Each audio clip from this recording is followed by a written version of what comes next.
Stargate AI project is the future of health care. And Trump has been working on this for the past decade. This is part of the Project 2025 agenda. And part of that agenda is getting all the poor people on a digital health care. The future of the medical industry is digital. So let me go ahead and open this up and give y'all what you need to know about Project AI. It's a joint venture for countries all over the world investing into this with America. And basically, this is what a lot of people are calling the mark of the beast. Personalized medicine and mRNA jabs. We know that Trump is the president that represents the mark of the beast. We know about the pandemic under him. His buddies are a bunch of mad mafia guys. I keep telling y'all that one thing you got to realize, the future of the health industry is going to be dominated by tech gurus. Welcome to Benevolent Bishop, my brother John, whom I met personally. Love you, bro. Appreciate it. Appreciate your continued support, my brother John, as always. Check it out, guys. Check it out. On one hand, we got Trump taking away health care from the poor. Listen to what's going on now, because y'all ain't been paying attention. We all know that AI. Trump got in office and he passed bills to make it hard for seniors to pay for medicine. Trump making the healthcare industry, it seems like Trump is attacking affordable medicine, affordable healthcare for the poor, and he's getting a lot of backlash for bills that he's passing that's gonna make it hard for y'all to treat yourself in the future when you get older. But why? There's a reason for everything, right? Let me mute these videos in the background. They're queued up. Finally. A midi-flow. Well, don't.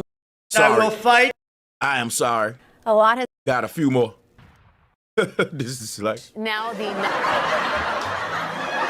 Does this. All right, so what's going on? Everybody talk about the Great Reset.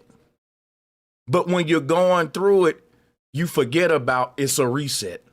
So in a Great Reset, everything is getting recreated. Our world is going toward a more digital world. In order for AI to be God in the future, everything got to go digital, because there will be a social grading system in the future, and everything in your life going to be connected to that social grading system.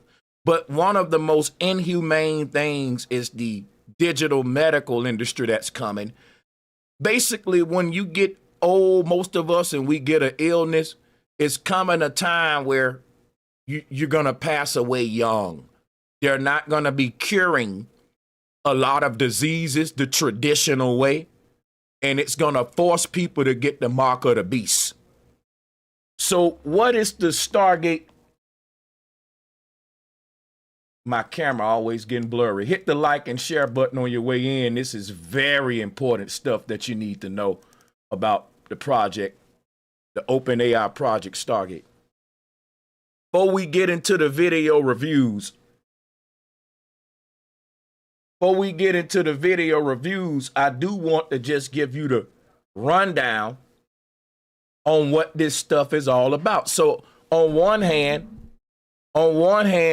Trump is dismantling the traditional medical industry, traditional treatments. And a lot of people who depending on meds right now, they don't like Trump and what he's doing. All right? And it's because they're depending on a traditional medical system that's in the process of a reset right now. And basically what Trump is doing, because it's his job to reset everything, it no matter who in there, this great reset is real. All traditional treatments, the traditional way that we negotiate emergency rooms, I got sick, let me go to the hospital, they put me prescribed. That's going away. Slowly gonna go away. And what you're gonna have is by the year 2045, we're gonna start to see nanobots, nanodust, and basically AI is going to become the universal doctor for everyone. Let me silence my tablet. Hate these things. They make you do all that to power this shit. Camera still getting blurred. Come on. All right, so let me shut this off too. So AI is going to become like a universal doctor. A lot of people about to lose jobs to AI, and ain't nobody safe. A lot of doctors think they're safe. Wrong. Everybody gonna be replaced. Every human. It is no industry safe.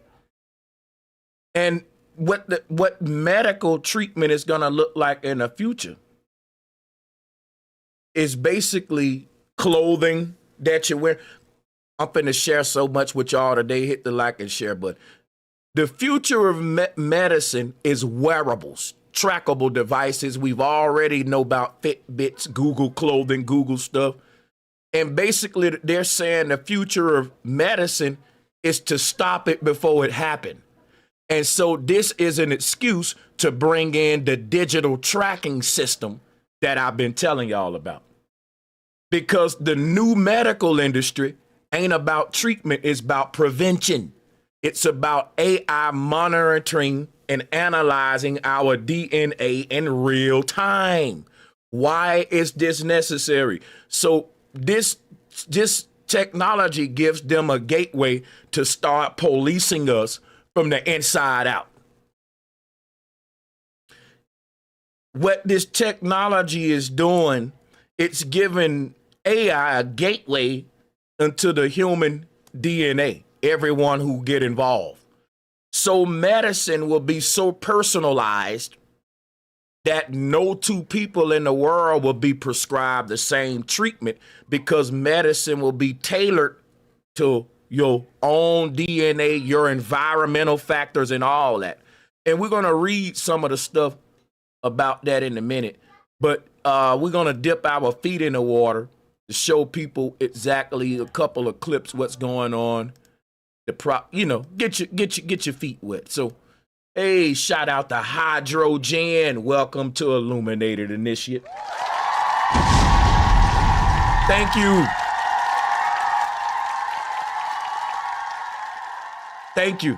Thank you, Hydro.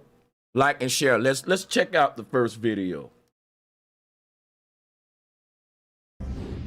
This monumental undertaking is a resounding declaration of confidence in America's potential under a new president. This is, to me, a very big thing. $500 billion Stargate Project. I think it's going to be something that's very special. It'll lead to something that could be the biggest of all.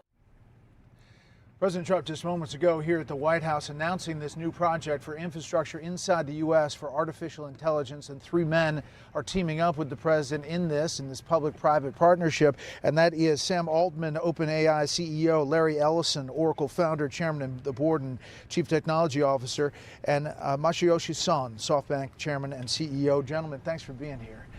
It's exciting. I heard the comments you made inside. First, let me talk to you, Sam, about what this means for AI in the future for the U.S. investment here. This means we can create AI and AGI in the United States of America. Wouldn't have been obvious that this was possible. I think if a different president, it might not have been possible, but we are thrilled to get to do this, and I think it'll be great for Americans, great for the whole world. And Masa, you said that this is the golden age. You used President Trump's phrase. Why is it this administration that can do it, do you think? Because we can make deal happen. You know, it's all energized. They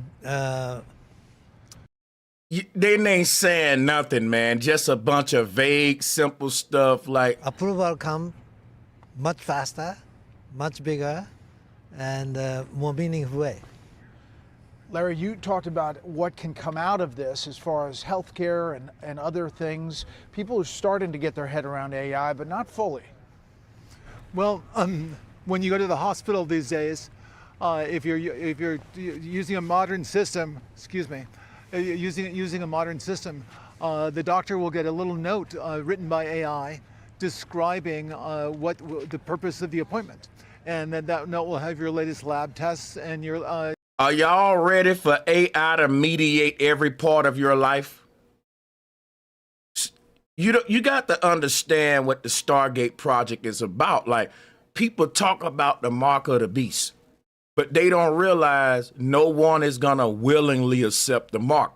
They're going to accept it because they are in dire straits. Like, if someone is medically ill, they're in pain, they're suffering, and you're telling them we don't treat the traditional way anymore. See, in other words, I told y'all we're entering a time that you're gonna have to be jabbed up, chipped up, or transhumaned up in order to get any treatment in the world. So when people think that Trump is dismantling healthcare for the poor, no, what he's doing, he's smoking them out of the traditional medical industry into the new digital medical industry. Trump and his buddies ain't spending billions of dollars on the Stargate Project, which is basically the new digital medical industry, right? Like, they're not spending that much money for people to still be practicing the traditional medicinal ways, right? So along with them ushering in Project Stargate, we see them dismantling the original health system and all that slowly, but fast enough to make people speak out and complain. And so the doctor's prepared when they meet with the patient. The AI will actually listen to the conversation between the doctor and the patient and make recommendations and improve the likelihood that the patient's. Why do we need doctors then? So it's a counseling session between me and the doctor, but ultimately the AI is going to make the conclusion. Stupid. It's going to get a high quality of care. It's easier for the doctor. It's better outcomes for the patient. How is this third-party mediator better now? They're failing to really go into detail on that. It's really a revolution in medicine, but it's a revolution in many other industries as well. Medicine just touches us all. Sam, medicine just touches us all. For the people who are concerned about AI on either the work and job front or just it's scary, what do you say to them that there are rails to make sure that it doesn't go out of bounds? Yeah, there are hundreds of millions of people using these tools today. It'll go to billions. People are using it and really dependent on it for all sorts of great things in their lives. Like any new technology, we do have to put some rails on it. You can imagine ways it could go wrong. But if you look at the safety record, what we've been able to ship so far, what I think we'll be able to do in the future, the benefits of this tremendously outweigh the downsides. That is a bunch of malarkey. We have to be responsible how we do this. We have to build it carefully. But I think people are really good and people will do, on balance, incredible things with this technology. The scale of this investment obviously is huge. And what I think that says about the likely progress of the technology, at least what all of us believe, is correspondingly huge. But I have enormous faith we'll figure it out. And the first one in Texas? First one in Texas. Already going. Yes. And that's a big project. Masa, I want to ask you about money and public-private partnerships. Before President Biden left in his farewell address, he expressed concern or warnings over an oligarchy, the fact that guys with a lot of money would have a lot of influence on policy. You guys obviously have I got a future stream coming up where we're going to talk about the fascist American system of government that we're moving into. And they call it an oligarch, and I call it a broligarchy because, this is the rule of the tech bros, right? Tech bro culture is now your new government. A lot of money, but you're putting it together with President Trump. How do you respond to that criticism about big money and its influence in U.S. government? Well, for the better humanity of our future, we need big capital to invest into the project. We cannot do it with the small money. We have to do the big investment for the good of humanity. And it creates jobs. Yeah, create lots of jobs. And they're going to be pulling money from like a lot of these public funds that were like Equal Opportunity Act, affirmative. Like they're going to be robbing Peter to pay Paul. And it's really going to come straight from the people who need it the most. Job.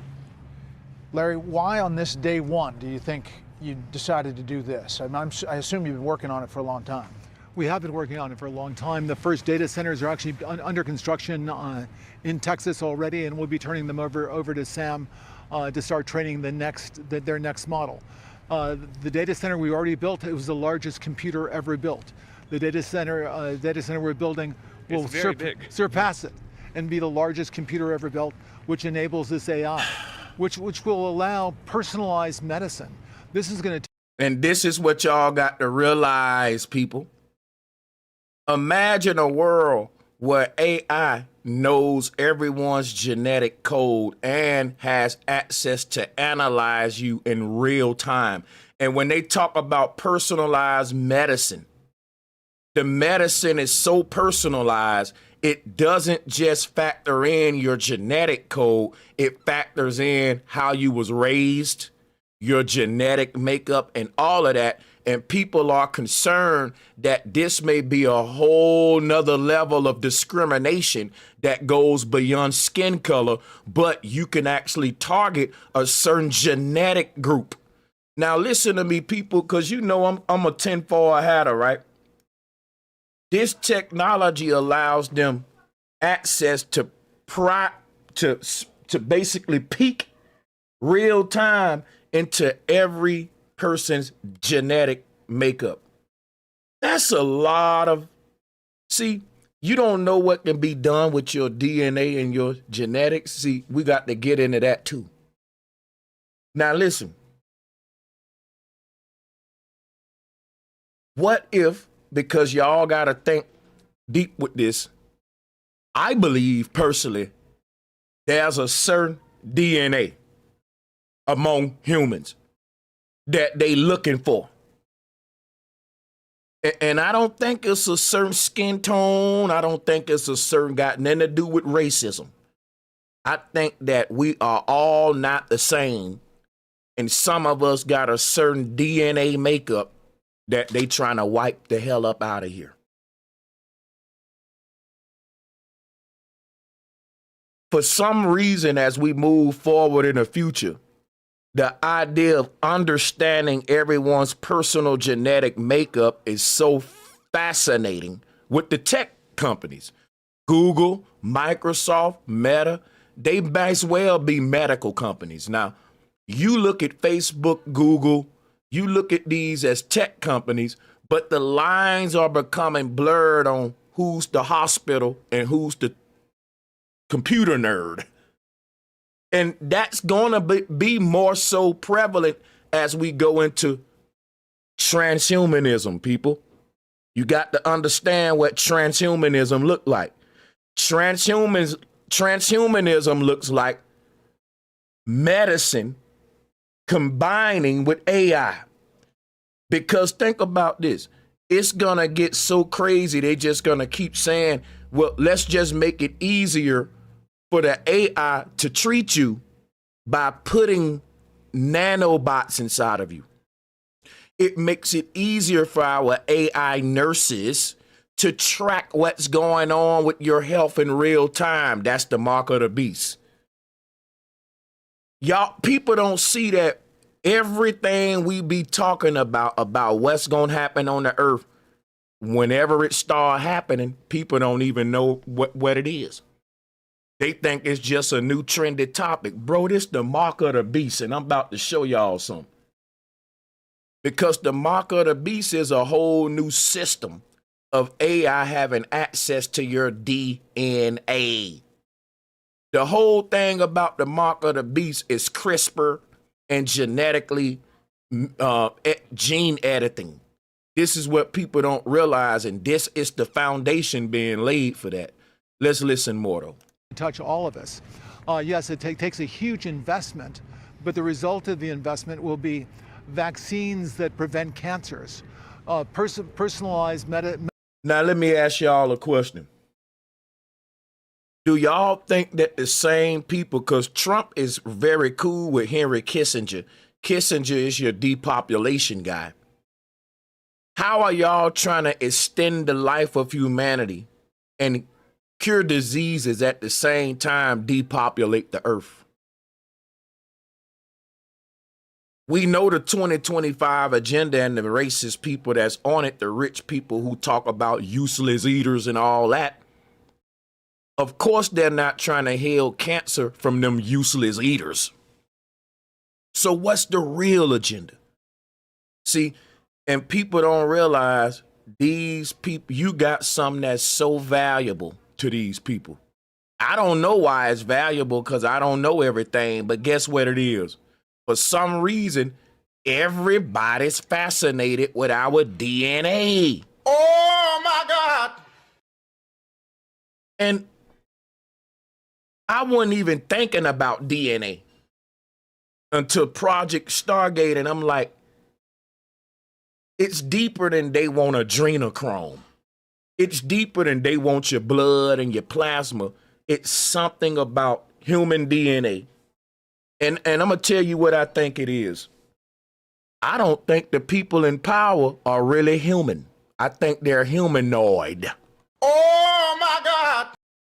And I think that they're trying to become more and more like humans. And they can't do that. They at a certain level where they about to make a breakthrough. Because while it's like a singularity happening on Earth to where while humans are becoming more and more like humanoids and AI, the AI and humanoids are trying to become more like humans. It's like a weird swap off, you know. And as they study, listen, as humans study AI more and more, we're gonna become merged with AI. But at the same time, AI is studying us more and more to become merged with us. It's a 50-50 thing. It's a 50-50 thing. While we're studying technology and fascinated with AI and gadgets, AI is studying DNA. It's fascinated with biology and flesh and blood. And the two are fascinated with something they're not, and we're about to walk into AI skin, and it's about to walk into our skin. We're going to meet it halfway at this merger. Boom. And that's where you're going to transhumanism. It's going to be a bun. We're going to meet halfway. As AI study us to understand humanity more and more and learn more about emotions and things that make us human, we're going to do the same thing to AI, and we're both going to get so fascinated with our opposite that going to become one. You won't be able to tell them apart. By the year 2100, it's going to be a whole new species on the earth. When people say humans are going to go extinct, that don't mean that everybody just going to be wiped out. It just means it's going to be a big mutation. Humans are going to go extinct because mostly everybody, by definition, you ain't going to be able to call them a human. Once a person get any kind of chip or nanobot or tracker or digital medical tracking device or any of that in them, they're no longer a human. Technically, by definition, you're a cyborg now. And this is the first step of transhumanism that we're seeing now. So, yeah, humans are going to go extinct because by 2050, 2100, everybody will be chipped up in some kind of way with some kind of digital technology that has invaded their biology. Okay? It's going to become regular to invite AI into our genome, into our biological sphere. Medicine, where we never again run into a problem like. And you got to understand, for years, this merger has been coming, and we've been putting on technology all over our body. But those days are going away. We're now about to start putting gadgets and technology into our body. We're about to essentially consume the internet. It's the days of you surfing the web from the outside with external gadgets are gone. People will literally be online internally via chips and interfaces and all. Everything is becoming invasive. The outside world, it wants in. It wants in. Satan is knocking at the door. And this Stargate is about to be open. Why do you think they named it Stargate? Don't you know that a Stargate ain't got nothing to do with medicine? These people speak in codes. And if you really sit here and think about it, why the world would you name it Stargate? What does it got to do with Stargate? No one explained to you why that name. You know why? Because this new digital medical industry is a gateway for AI to enter our DNA, to enter our biological sphere. For the first time ever, AI is about to penetrate the flesh barrier and enter into our interior, our biological. That's where medicine is going. So that's very huge, man. That's like we're at war and our enemy just broke through one of our defense lines and he's closer to the soul. Because as they infiltrate from the outside in, we're going to put the technology on. Then over time, we're going to put the technology in us. It's just one small step at a time. It's so that people can be used to it and it can be normalized. Like COVID-19 before, because we get an early warning. We know when COVID starts, when there are a handful of patients, rather than having to wait until it's become an epidemic and very difficult to control. Now, a lot of people, I've been telling people, because people say, well, I'm not going to take the mark of the beast. Let me tell you something. Be strong, because I'm going to be strong. I know I'm not going to take it, but I'm going to tell y'all something. Don't think it's going to be easy, because they're about to start putting out certain illnesses that's going to be torturing if you catch it. And for relief, you might just say, you know what? Whatever you telling me I need to do to get rid of this, do it to me. You see what I'm saying? This is a very large investment. A lot of people gonna merge with the beast because they wanted relief medically. You know what I'm saying? People will try anything when they got an illness that's hurting them, man, and they're in pain. Okay? And they know that this is so sinister because you're forcing people now to allow entry into their genetic makeup and DNA. And they're gonna why I say they're forcing it, because they're abandoning the traditional medical system. It's like after so long, if you don't get on board with the Stargate infrastructure, they ain't gonna stop seeing you. That affects all of humanity. Can I ask the three of you just really quickly to get a sense of where you see the economy? There seems to be this optimism, or like the yoke is being released as far as regulation and business to flourish. Is that fair? Is that a fair assessment? How do you? And before I hit play, I want to say thank you, everyone who sends in Cash App donations. It's $, Bro Sanchez TV, to all of my people on the Cash App end. I appreciate y'all. I see y'all. Yeah, I think so. This is the beginning of golden age. You know, America will be great again. You're using the president's words. Yes. He's got yes. you. You said you were going to invest, $100 billion. He said come back with $200 billion. The thing about Musk is you can always negotiate him up. You can always get him up. Now you're $500 billion. Yes. And you think It's more's a coming. game to these people. Gentlemen, thank you for standing out in the cold. We look forward to seeing what you. Okay, now let me give y'all some facts about the Stargate Project AI. President Donald Trump's project Stargate is a $500 billion initiative aimed at building an AI infrastructure across the United States with significant implications for personalized medicine. A key focus of the project is the development of personalized mRNA vaccines for cancer treatment. By leveraging AI, the process involves early cancer detection through blood tests where fragments of tumors circulating in the bloodstream are identified. Once a tumor is detected, its genetic material is sequenced. Now listen to this, people. Listen to this. See, listen up now.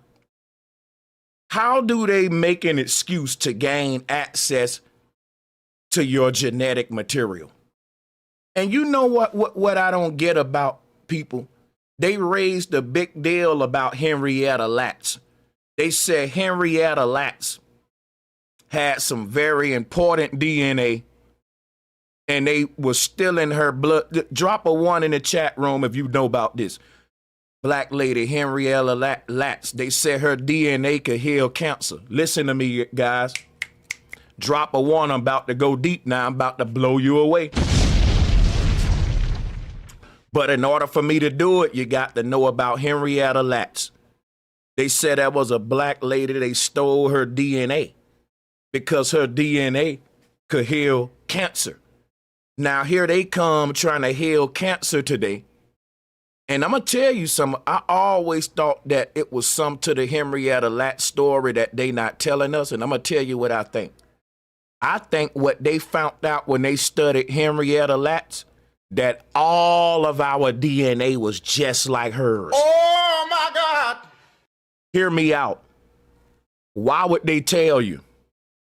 Why would they study Henrietta Lacks' DNA and come out and tell everybody, hey, everybody, them people, they got the DNA in their blood that can heal cancer. Guess what I would do? I would act like you ain't got nothing, and I'll just put a bunch of plasma centers in your community. Oh, my God. Thug Rob, thank you so much, brother. Thank you, Thug Rob, for gifting that membership. I'm going to give some membership as well.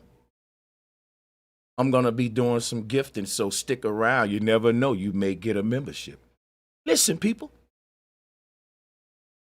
What if I study Henrietta Lacks' DNA and I find out this woman got dude, listen to what I'm telling you. They're spending $500 billion to cure cancer, basically. And if they cure cancer, they saying basically we can cure anything. That's the hardest one to detect and treat, right? So what if there was a group of people walking the earth who had a certain genetic makeup that you can turn to cures for most diseases? This is what they said about Henrietta Lacks. What if they found out when they studied her that everybody like her had that same DNA? They wouldn't tell you. They'll act like, like it ain't nothing, because they don't want you to know you're a gold mine. Now listen, over time, they would plot for ways to gain entry into your genetic material. And to me, this is one way.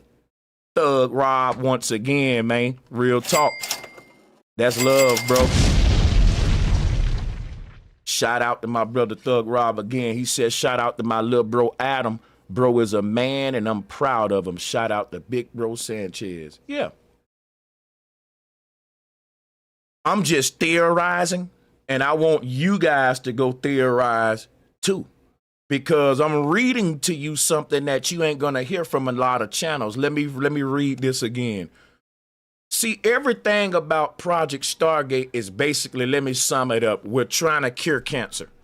But Sanchez, why is curing this one disease so important? I just told you why. If we cure cancer, we can cure any disease on earth. What? If we cure cancer, there's no disease moving forward that we ain't got a cure for. This is groundbreaking. Now, A lot of people who got certain diseases may say, oh, my savior has come. But I told people in the end of days, people are going to accept the mark of the beast because they're going to want to get cured for certain illnesses. They're going to want to be in the workforce. It's going to be several things that's going to make people say, yeah, well, my job required for me to have a digital tracker. Well, my company paid for all of us to have medical trackers so we can be part of the Stargate, whatever, how they're going to be rolling this thing out. Hey, let's give a shot. Who we got there? Let's give a shout out to summertime. Thank you. Thank you, summertime. You got to just step back and zoom out and think for a minute and ask yourself, do you think these rich men are spending over $500 billion because they want to heal poor people's cancer? I'm going to say that again. Do you think that these rich, wealthy businessmen around the world are coming together spending they about to spend $1 trillion so that poor people can be healed? You got to really be a fool to fall for that. If you think they care about us, Laura Hughes, thank you so much, my sister. That's what I'm talking about. Appreciate that, Laura Hughes. Let's celebrate their first super chat.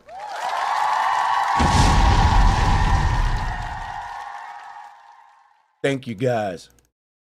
Check me out now. I'm showing y'all my information on the screen. Now check this out. Let's keep reading. This part is very important because listen, I told you, you need a reason to be tampering with my genetic material. And people, it's something about our genetic material that these people are thirsty for right now. And I'm going to tell you what I think right now. I'm going to tell you because I thought about this and I said, I sound stupid if I say that. But I'm already a tinfoil hat community. I might as well say my mind. Sánchez cocinando. So here's another theory for y'all. I said, what if the new way of AI learning is through our DNA directly? Hear me out. AI and machine learning is online with us watching everything we do, getting smarter and smarter. But don't you know everything we do is a direct result of our genetic material? Oh my God.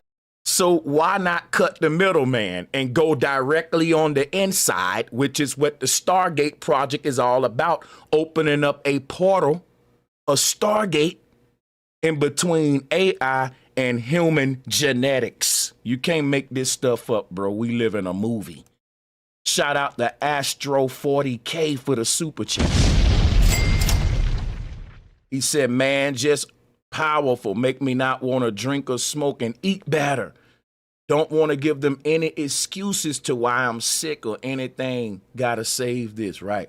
Like going to the hospital in a few years from now is going to be. It's like if you get sick out the 2050, because we getting old. And I have to think about it all the time. Like, man, I might just, this is the medical. It's going to be a whole nother medical industry. And not necessarily now. We're at the beginning of it, but it's coming out. It's definitely going to see it in your lifetime. Let's read on.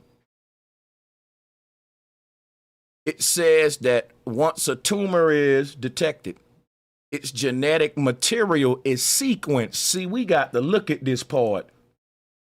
How many of y'all saw the movie Us?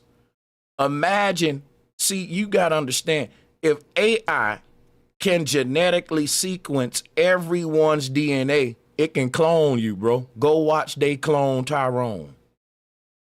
Go watch They Clone Tyrone. And when they say, well, we're being replaced, remember the movie Us? When everyone's alternate other one showed up? See, AI can really get your genetic material, sequence it, and make another you in a 3D printer. They can grow the organ. Let me tell you, bro, the government got technology to grow any organ in your body, genetically modified organs. Y'all talking about genetically modified organisms. Dude, they're growing. Let me show, because people think I'm making this up. Let me show y'all something real quick. Let me show y'all something. Check this out. These people grew a human ear on a rat. And this was a long time ago. So I think they got big banks of hearts and livers and kidneys, and these are vampires. They change bodies like how people change car parts. They grow, man, you gotta just imagine these people probably got big banks and banks of organs to keep these vampires alive. Now check this out. These people, remember in the scary movies, the boogeyman will look like you? In all of the old scary movies, the boogeyman will show up and it'll look just like Bro Sanchez. And the person will be like trying to shoot the boogeyman, and they don't know which one the real one and which one the fake one. So we moving into a world now where you ain't gonna know the real me from the fake me. You're literally gonna have to create security technology to secure your likeness and image, because in the near future, people are gonna be able to hack your likeness with deep fake technology and all that. It's getting crazy, bro. It's really getting crazy. So we moving fast to oblivion. Let's keep reading here. Remembering that these people need a reason to sequence your genetic material, and they just gave you one. We trying to cure cancer. We trying to make y'all healthier. And I told you, why would the richest people in the world be trying to make us healthier when they the same ones making us, shout out to Goon Ho. Thank you for the donation. Trump and Elon working for BlackRock. These are just facts. So once a tumor is detected, they can go ahead and sequence your genetic material. So what this is gonna do, they just gonna tell people, look, you need to go ahead and have your genetic material sequence ahead of time, because this Stargate technology will have a gateway in between AI and your DNA in real time. And guess what? They can be on top of any diseases that may come your way and prevent them faster than we ever done in the history of humankind. Oh my God. Man, they said with this technology, all diseases may go away soon. And you telling me this ain't the Antichrist type technology? The false healer who doing it with the beast, which is the computer. And they didn't name it Stargate for no reason. This is literally AI tampering with human genetics, and it's able to sequence your entire genetic sequence and map it out. And they're going to keep that, and they're going to be able to monitor this in real time. And it say this will allow for the rapid design of a personalized mRNA VATS tailored to the individual's specific cancer profile.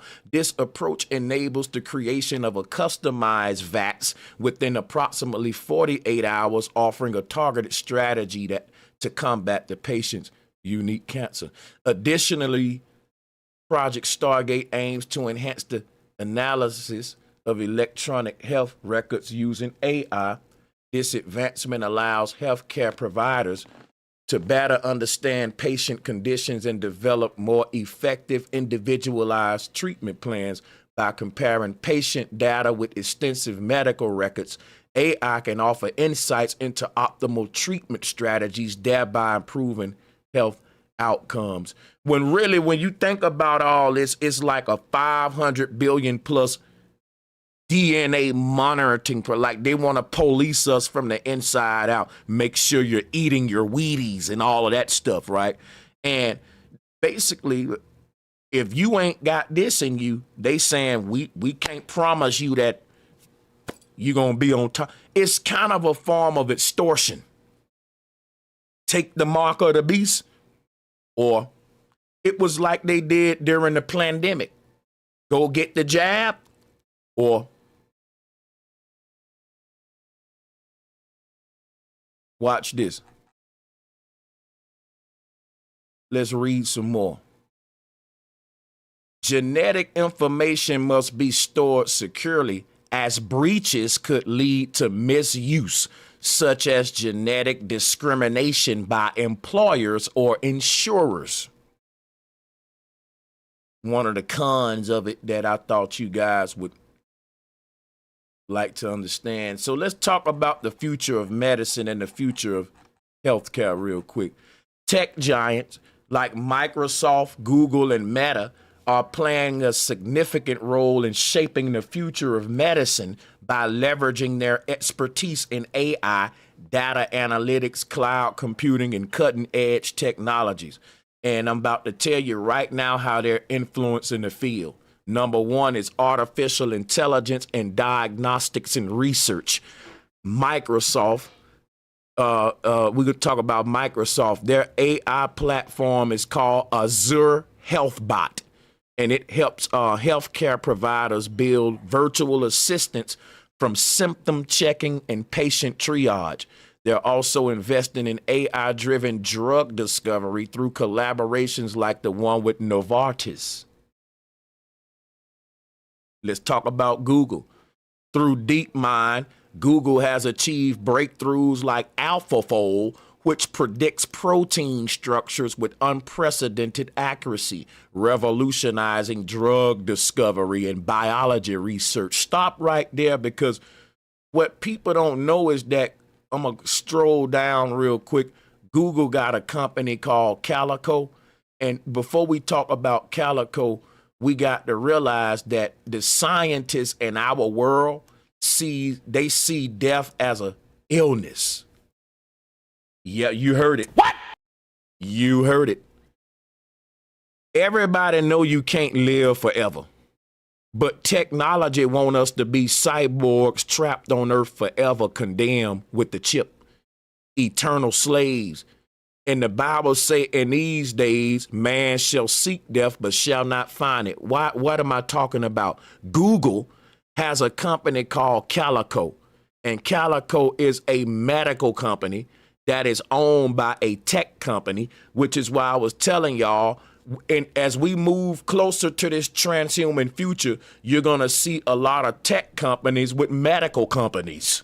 Oh, my God. And eventually, every hospital is going to be owned by Facebook, Google, or Microsoft. Y'all ain't hearing me, man. Y'all ain't hearing me right now. In 2100, you're going to have a transhuman cyborg person saying, I need to go and get myself checked out. They ain't going to say healed, because the language going to change, because healing is for mortal man. They're going to say, I need to be fixed like a machine. And instead of going to see a regular doctor in a white robe, and instead of going in a hospital, they're going to walk up in a building with Microsoft logo on it. Oh, my God. And when they get in the Microsoft/hospital building, it's going to be nothing but AI robots doing the surgeries and all that without humans. Because you ain't going to be a human. Your new doctor going to be a robot, because humans are about to become bots. What do you think transhuman is all about? So when people may scratch their head like, why are so many tech companies in the bed with and they taking over the medical industry? Because the transhuman agenda is a real agenda. Now, the transhuman agenda, ultimately, they want to lead humans into a future where we don't die, we don't age, And like I said, you just an eternal cyborg with a chip in your head, and they can see everything you thinking, your thoughts, they know it, everything. It'll be, bro, that'll be horrible. Can't rebel. Just an eternal robot / slave, transhuman. And so as we see all of the tech companies try to invade the medical field and gain access to our genetic material, one thing that we see going alongside this is Google's company Calico is still spending a lot of money to, quote unquote, cure death, because death is like cancer. Death is a disease to them, and that's blasphemous, because death is said by all of the ancestors is a result of us being mortal creatures and having souls. So what is death? We die because we have souls, y'all. That's an honorable thing to do. That's why the book of Revelation say when people figure this out, they're going to seek death, but they ain't going to find it. They're going to be condemned. They're going to be condemned. Because only people with souls can die, which is why if you knew what you was, you would be happy. But because we don't know what we are, we trying to become something else, and that's going to be a transhuman. So, yeah, we're going to cheat death in our lifetime, as they call it, cure death. And that's what the Bible prophesied. So remember, Google company Calico is all about curing death. And one thing about their company is collecting biological data. So again, everybody's thirsty for genetic material. And to me, I think that our DNA is the biggest teacher for AI, because AI can only learn so much by studying us from the outside. I think AI wants in. AI is ready to turn itself into cells and deep dive into the inside the human. I remember when the Magic School Bus used to come on, and in the beginning, the school bus would shrink into a little bus, and they would go in the human body. That's probably what it would feel like to be a nanobot. This ain't funny though. Let's keep reading. Meta is using AI for biomedical research. Meta's FAIR, Facebook AI Research Group, develops tools to analyze medical imaging and accelerate scientific discovery, personalized medicine, and genomics. Microsoft is collaborating with genomics companies. Microsoft Azure supports precision medicine initiatives by enabling large-scale genomic data storage and analysis. Okay, Google, with their Google Health division, they use AI to analyze health data, while their partnership with Verily Life Sciences supports genomic research and digital health innovations. Y'all get the point. Meta, although less focused on genomics, Meta's work in AI-driven pattern recognition contributes to personalized health interventions. All right, so let's go to number 4. I want to give us just what we need: wearable tech and remote monitoring. Microsoft partnering with wearable makers and healthcare providers to integrate sensors with their platforms for real-time health monitoring and chronic disease management. Google Fit and their acquisition of Fitbit allow users to track health metrics like heart rate, sleep, and physical activity, aiding in preventive care. Now listen, everybody and their mama got a Fitbit, and this is how they ease in digital medicine. Now, people don't realize that a Fitbit is a form of medicine. And this is the game that they're playing, because when it comes to medicine, any kind of preventive tools can be considered a form of treatment or medicine. So in the future, they saying we ain't going to have to treat diseases anymore, because we're going to prevent them before they even happen with tracking devices and high-tech monitoring systems. And this is the beginning of the IoT, where humans start to get chipped up and plug into the Internet of Things. I was telling everybody they want to track everything in the future.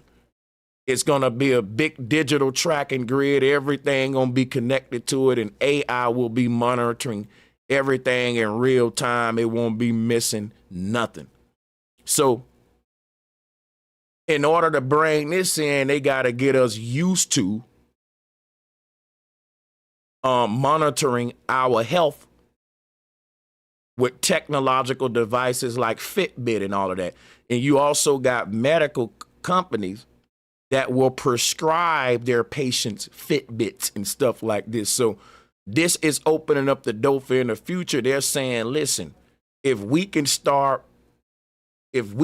use technology, right, to create a world where no disease exists because AI is basically monitoring us from the inside out, then they're saying that'll be better for humanity. Now, a lot of people agree that that's what we need, and they're saying, Sanchez, this is a good idea. It'll save a lot of life. You're overthinking it. It's tinfoil hat talk. All right, we need to embrace technology. Let's save lives and blah, blah, blah. But see, you got to always remind yourself, whose agenda is this? This is being carried out by the richest men in the world, the same men that are poisoning us and making us ill. So now all of a sudden they want to spend $1 trillion so that you can live longer, even though we know that they push the Depop agenda. So the thing is, this has nothing to do with good health for humanity. This has everything to do with they trying to police everyone from the inside out. And this is the foundation. We're at the forefront of the IoT, Internet of Things, and it becoming a normal thing for humans to merge with AI. And the excuse is for medical reasons. The first people that's going to take the beast mark are going to be medical patients, people who are in desperate situations. They're going to sell their soul.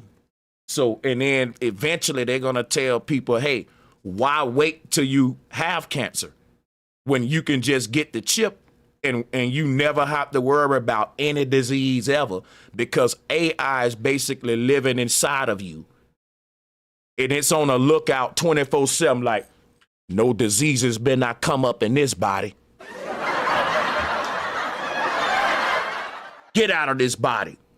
So they saying people in the future, they can guarantee you better health if you merge with this thing.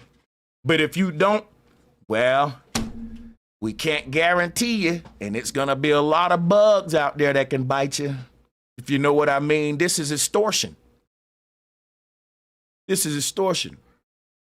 And basically, people that merge with this thing, they're going to be able to guarantee them 100% health.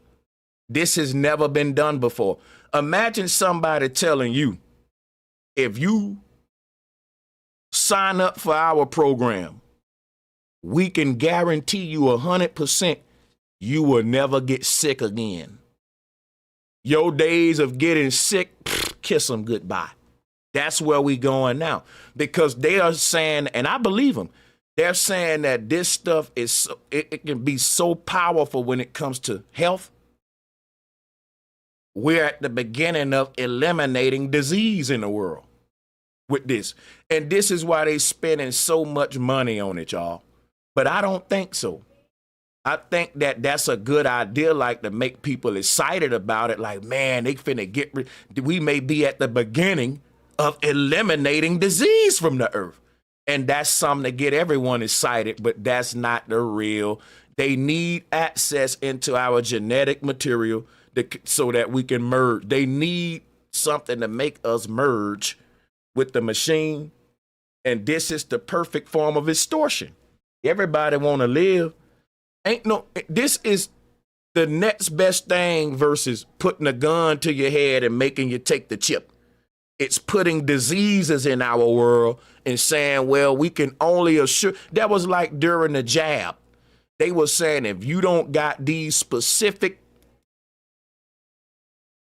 experimental juices, we can't assure that you can't get the corona bill.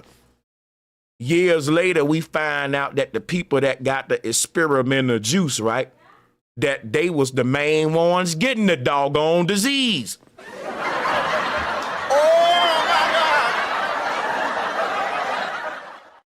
And it's not funny, man. I don't know why I'm even laughing. Sad. These wearables are crazy, though, because in the future, dang near every piece of clothing that you buy from the store gonna have some kind of tracking device in it. So we're entering a world where fashion and fitness is gonna merge. Okay? So they've been setting the foundation for that for years with sportswear, people casually wearing gym shoes, and like you may see guys with headbands on, but they ain't really. Just the idea of my clothing has some sort of fitness aspect to it is something subconsciously the social engineers have done. So it's gonna be regular in the future to like if you pick up a shirt and you like, wait a minute, this shirt don't have a tracker on it. Pfft, I'm not buying this crap. Who sells clothing without trackers on it anymore? Like, dude, it's 2050. Grow up. That's the world we going into where people are gonna ask to be tracked. The days of you, like, think of you trying to run from the law, but you got to strip naked because you got on all of this stuff that they can track, you know. But I'm just saying, you know, that's the world we going into. They want the IL2, they gonna be able to track a chip bag that you threw away and say he was loitering on day January the 13th, 5 o'clock. He threw it on the ground. I can track this chip bag back to the location. Everything is gonna have sensors in it. And the excuse is gonna be, we gotta keep the pollution down and we want your health to be good, okay? All right? What? Okay, back to the show.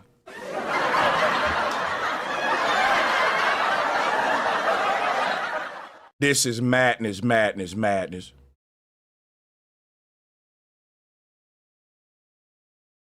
President Trump, in a late-night announcement, the White House announced that it will stop paying billions of dollars in federal subsidies to insurance companies to subsidize low-income people's health care plans.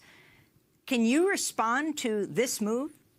Yeah, the poor that finally had access to health care, the working poor that had access to health care, mothers, most mothers with, single mothers with children, the elderly, those that we finally were able to bring inside the realm of safety. Now, why is Trump slashing health care subsidies for the poor?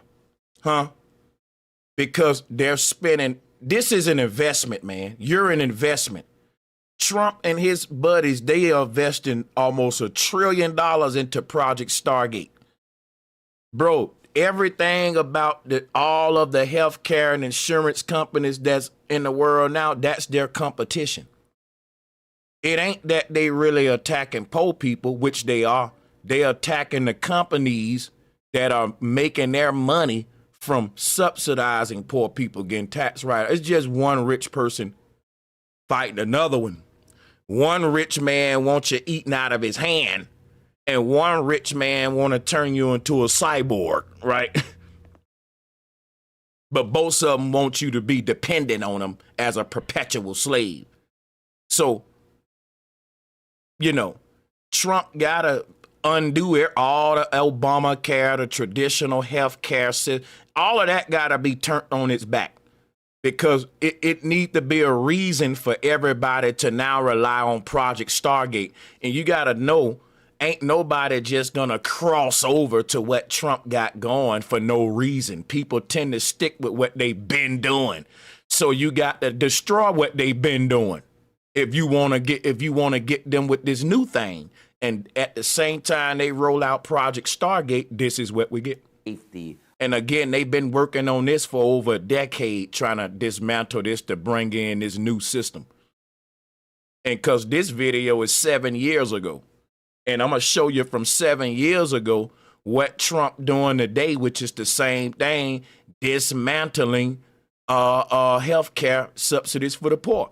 And it's for a whole nother sinister agenda other than he's racist and he hate poor people. No, he love your genetic material. Him and his buddies want to open a Stargate in between your DNA and AI. Is way deeper than what we think. Of healthcare.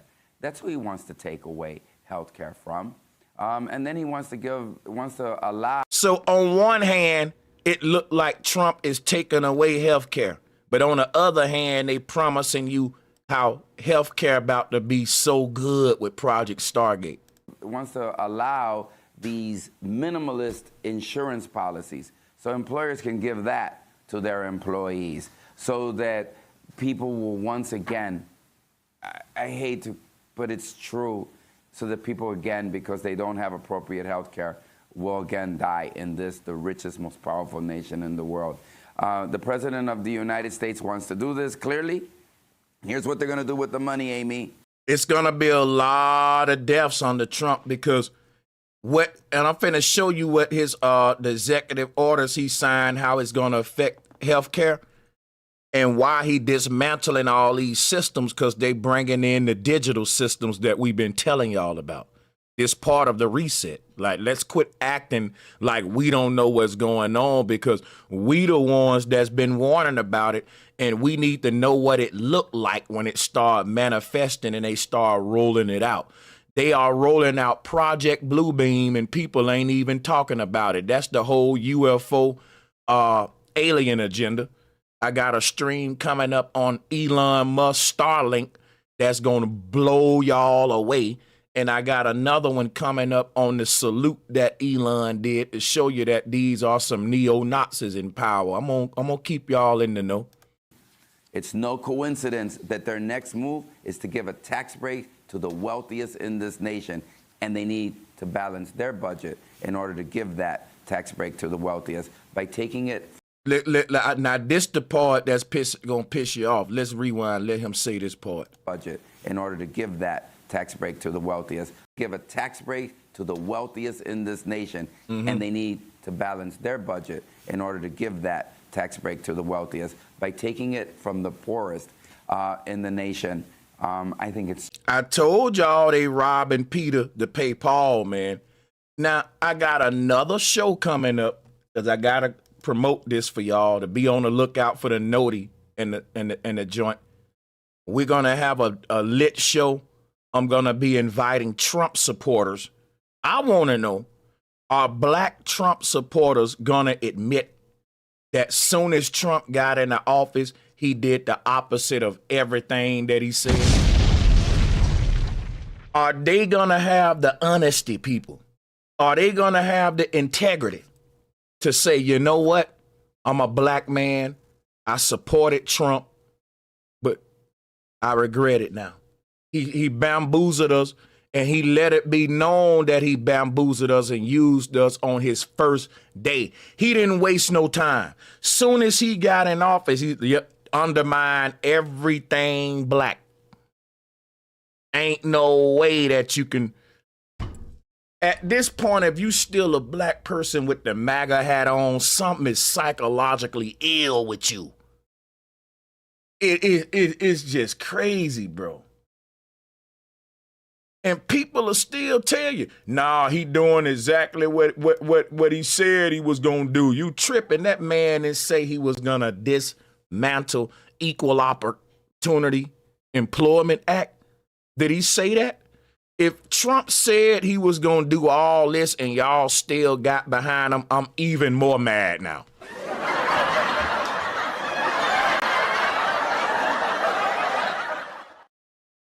If Trump said he's gonna do all this and y'all still got behind him, I'm even more mad now. Stupid.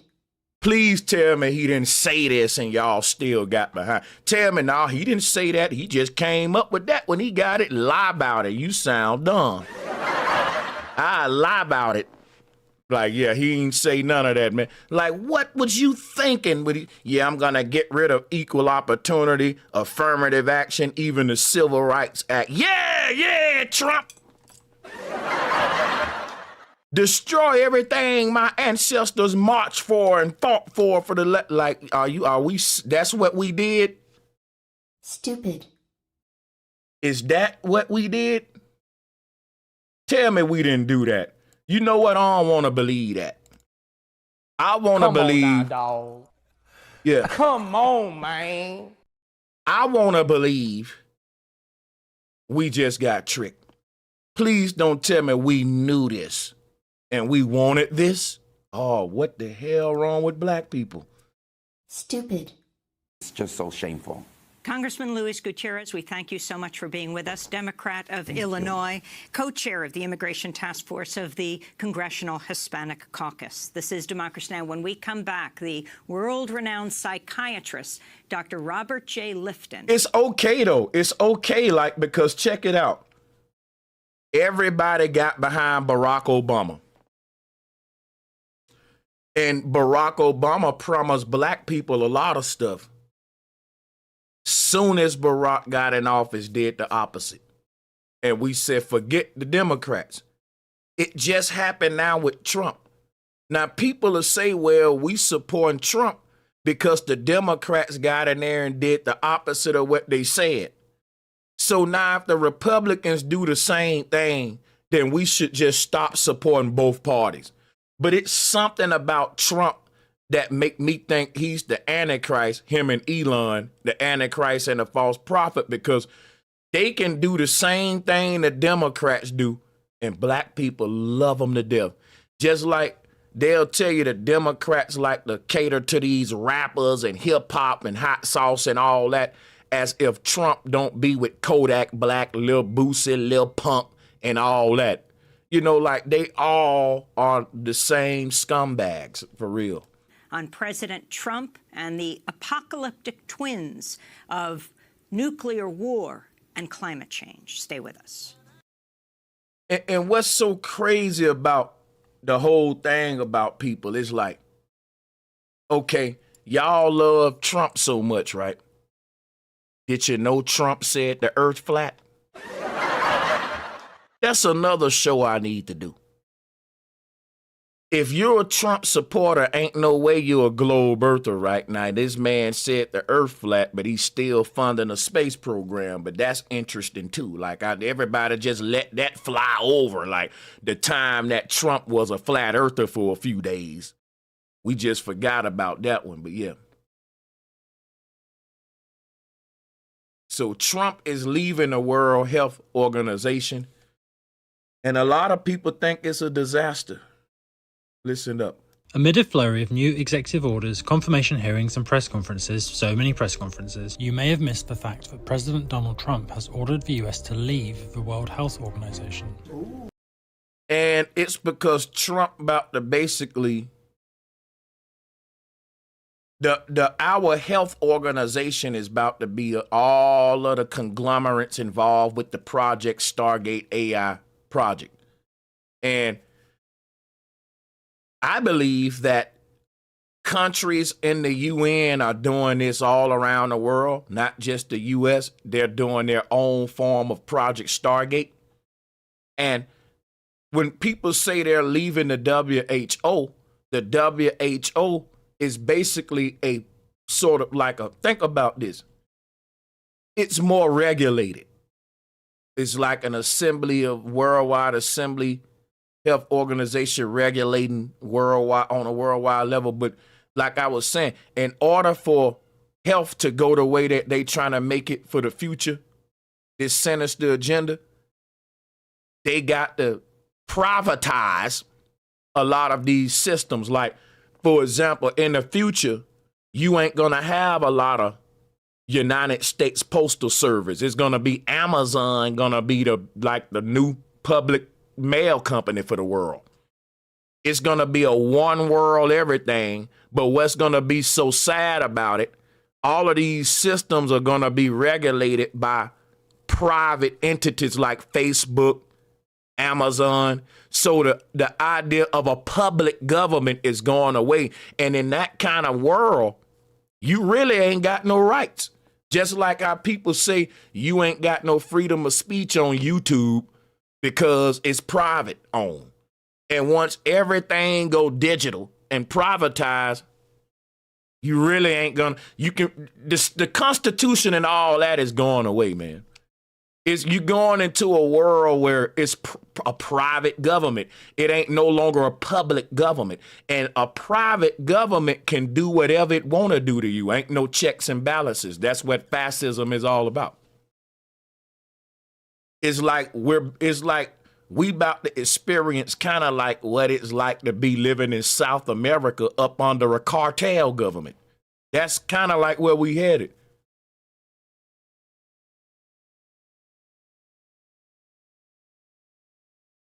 Donald Trump's inauguration speech was focused on immigration and the economy. The 47th president of the United States says he'll also begin making changes to reform the public health system. With more, here's Alice Miranda Allstein, who's the healthcare reporter for the digital publication Politico. Alice Miranda Allstein, welcome to you. So one of the executive orders Donald Trump has signed today has been to withdraw from the World Health Organization. Why did he see... Yeah, because I'm telling everybody, this is all part of the agenda, and the World Health Organization is part of it too. Because all of the rich men in the world are trying to take their power to the next level. And they can't do it under the guise of public government and public government organizations anymore. They're going to dismantle our current way of living under any kind of public assistance or the idea of, a government that should aid you based upon. All of that is going away because, look, the private powers are getting more bold with how much power and control they want. And in a world where people are under a social crediting system, that's what they got in China. And you need to understand that is a result of China's government merging with the private tech companies. Facts. When you look at the kind of dictatorship and digital technocratic, fascist dictatorship that China is and what its citizens undergo, that's where we're headed. And what we see in China is a result of a government that has sold its people out to private corporations for so long that over generations, it just became so normalized that you can't distinguish between the public government and the private companies.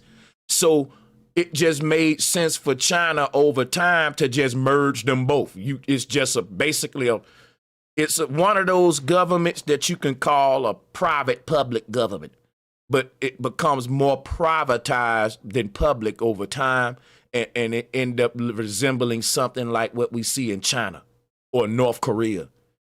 And America is at the beginning of that. Being a member as being an issue for the US, and what's going to be the impact of pulling out of that global? That's just like right now, people think Donald Trump is in power. Nope. If you want to know who running America right now, look at all the members that's up under the Project 25 list. The Coors beer dude, Elon Musk, got 250 billion invested in Trump, so you know he's running. Like, we be thinking presidents make up their own mind, but they're just puppets.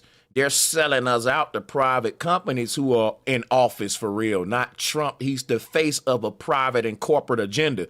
But what's so sad is that all of Trump's fans, now this agenda is clearly against the people, but when you're a fan of these people, you got to ignore all of the hurt and damage that it's doing to others and blindly support them all the way to the slaughterhouse.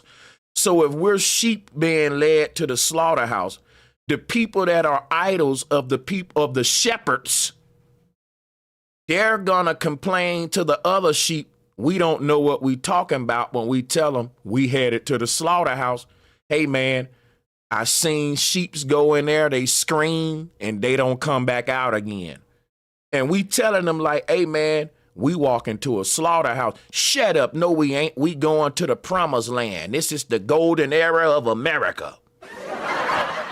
And as we get closer to the slaughterhouse, the sheep are gonna cheer even more because listen, the shepherd is telling the sheep that it's a party in the slaughterhouse because the sheep are saying, why do we hear sheep screaming up in there? Oh, they partying, they having a good time, right?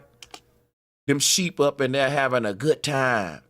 And we like, bro, that don't sound good. And the other sheep that believe in the shepherd are like, they partying. The closer we get to the slaughterhouse, the happier they get. Oh, we about to go in, everybody. Oh, we about to have fun. We about to make America great again. You know what's crazy about the sheep who think that the slaughterhouse is a nightclub?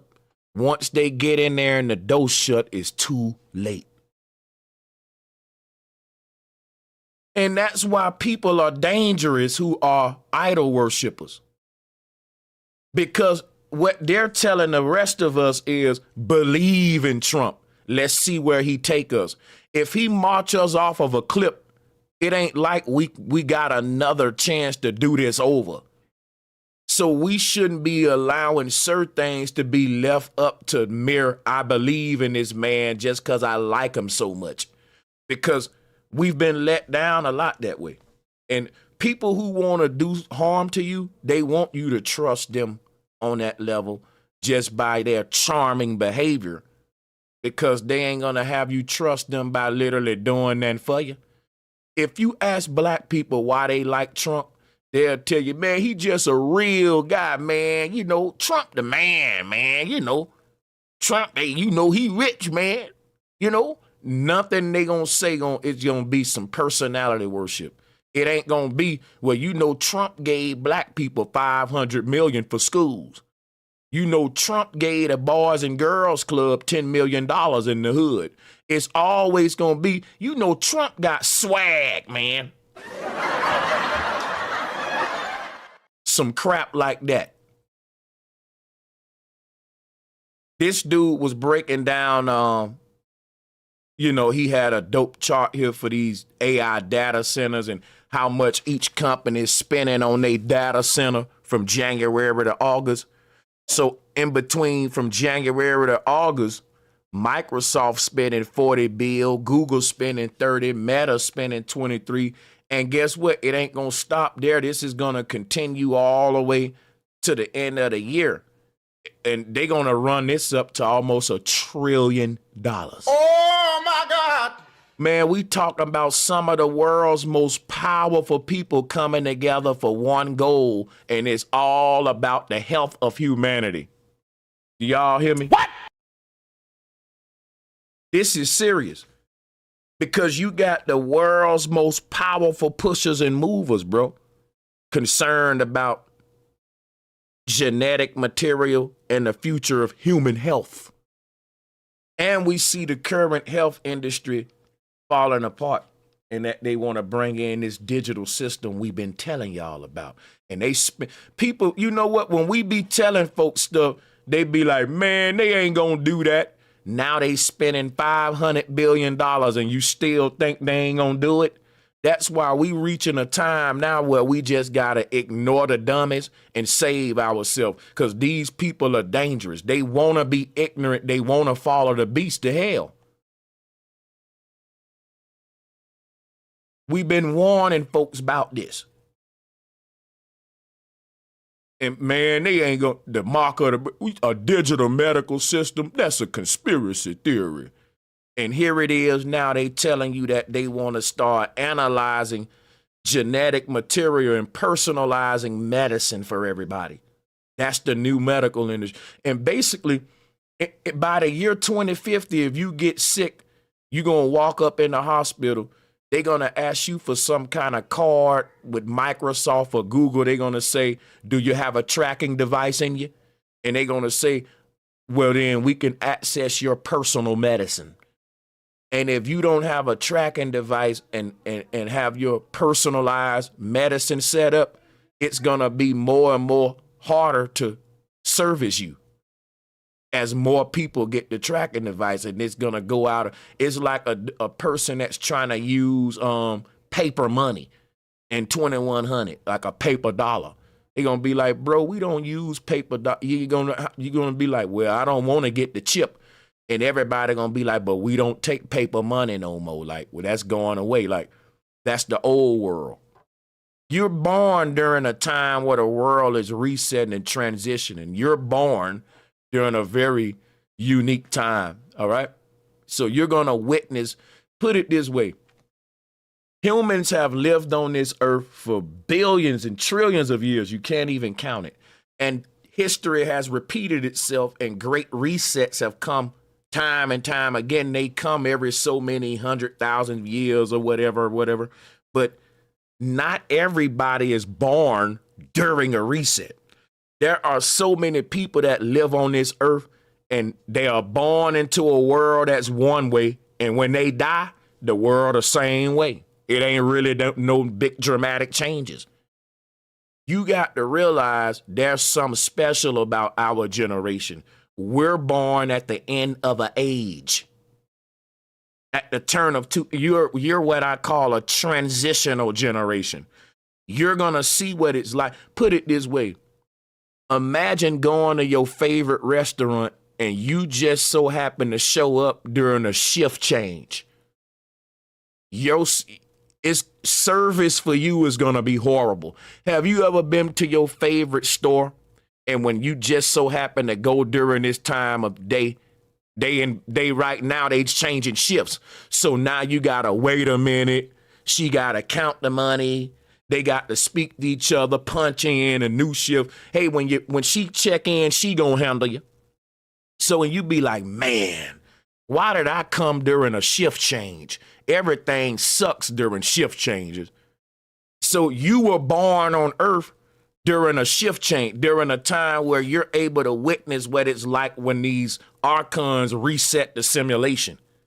And our generation is actually born on the Earth in that time where we're witnessing, we walked in on a shift change. Now, everybody come to this store, but not everybody just so happened to walk in during a shift change. You were lucky in a weird negative way. Like, well, it's some good and bad about it, right? So Trump yesterday announcing a massive AI infrastructure plan, some of the world's most prominent technology leaders pledging to invest an initial $100 billion, but it could be up to $500 billion over the next 4 years. And as you heard, the project is called Stargate. Kate Rooney's here to help break down what it means for OpenAI, one of the important partners of it. Steve Kovac also looking at Microsoft.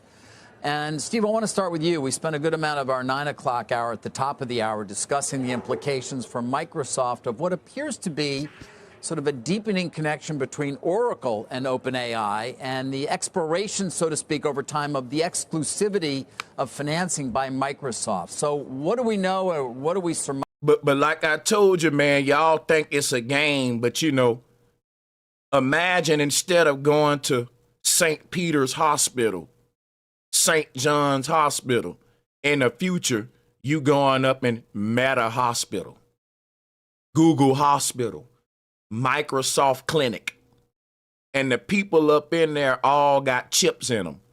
And you wondering why they hospital is also a tech company, because they're a transhuman. And that's where the medical industry is going. Here.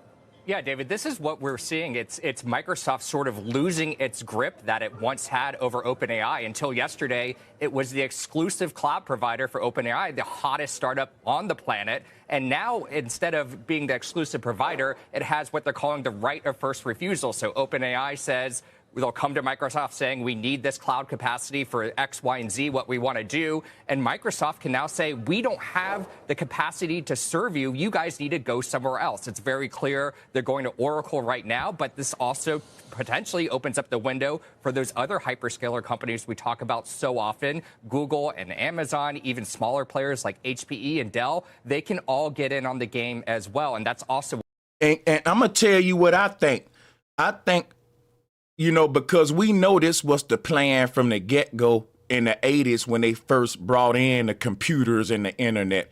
But there are cyborgs, humanoids in power. They older than us on this earth. And they've always wanted our souls. And the gateway into your soul is through your frequency. Every human with a soul, you're a unique electronic signature, a frequency code. And that's another way of saying your DNA can be hacked and sequenced, edited, and they're gonna be doing that. But instead of telling you they're doing that, they're telling you we're keeping you healthy. We're doing this to your DNA, and the promise we're giving you is that we can guarantee you'll never be sick again. You get now, a lot of people gonna say that's a good trade-off. I can actually use some advanced technology that can monitor my health from the inside out and assure that no illness would ever catch me off guard, and anything that's coming down the line, they will see it so far ahead that they will be on top. They saying that this stuff gonna eliminate diseases, man, in the world. Just because we can see it coming so soon, we can nip it in the bud before it ever do anything, right? So, but the payoff for that is an invasion of privacy. You got to allow them access into your DNA now, into your genetic material, which is why it's called Stargate, because it is a gateway in between the human genome, for lack of better words, and AI. What the Stargate thing is about is. So they told y'all in the Bible that the Antichrist or the false prophet, he is the false healer, that he would come onto the earth healing people, but he would also condemn them in the process, condemn their souls. And this is what this is right here. Is OpenAI using its own money and its own cash to invest in cloud capacity. And you might remember, David, we've heard CEO of Microsoft, Satya Nadella, say several times throughout the last year that they literally don't have the cloud capacity to keep up with the enormous demand they're seeing for artificial intelligence. That's not just OpenAI. That's other open source models. That includes Meta's models and so many other models that are also running on Azure cloud servers. That's why Microsoft said they're going to spend $80 billion in its fiscal year ending at this summer. And the reason I'm playing this one, because I want y'all to see the big spenders and all that and get an idea of just how much money we talking about over so little amount of. People don't know if y'all know how this is crazy, right? Because you talking about companies that's been sitting on billions of dollars for years, and all of a sudden you got these companies spending ridiculous amounts of money and ridiculous amounts of times for a project that is centered around Donald Trump. Why didn't they do this with Biden? Y'all got to think about it.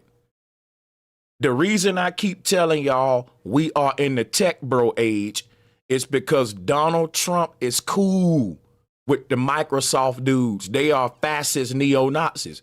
Them dudes with Google, the owners of Google, Microsoft, all of these people, they're cool with Trump.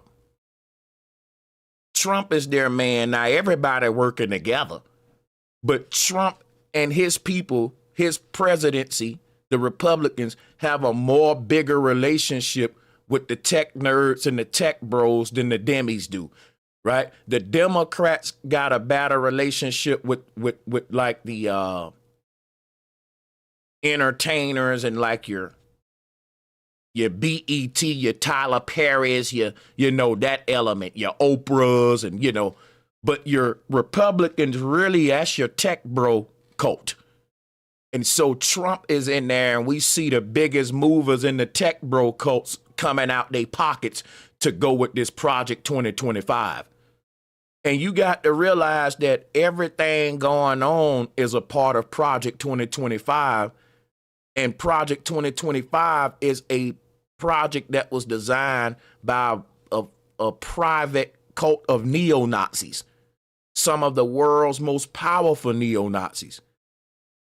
So what we about to witness under Trump is a private agenda being manifested, and it's not going to benefit the public because the people behind this agenda have always talked about useless eaters, depopulation, and all that. The people that Trump surrounding Trump are the main people we've been warning y'all about this New World Order agenda.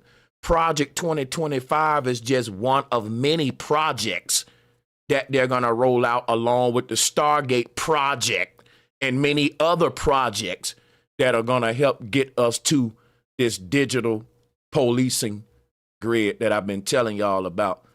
And yeah, project by project, step by step. So let's go ahead and go to the main video right now. Sánchez cocinando. As president, we're back. And as president, we're back.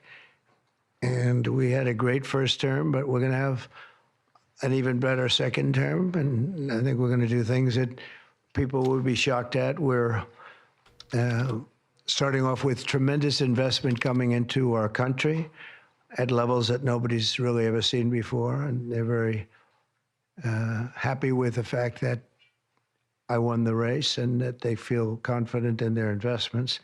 And it's big money and high quality people. So my first day back from having a nice life, it's my honor to welcome three of the world's leading technology CEOs. And in the case of Larry Ellison, it's well beyond technology, sort of CEO of everything. He's an amazing man, an amazing business person. But to announce the largest AI infrastructure project by far in history, and it's all taking place right here in America.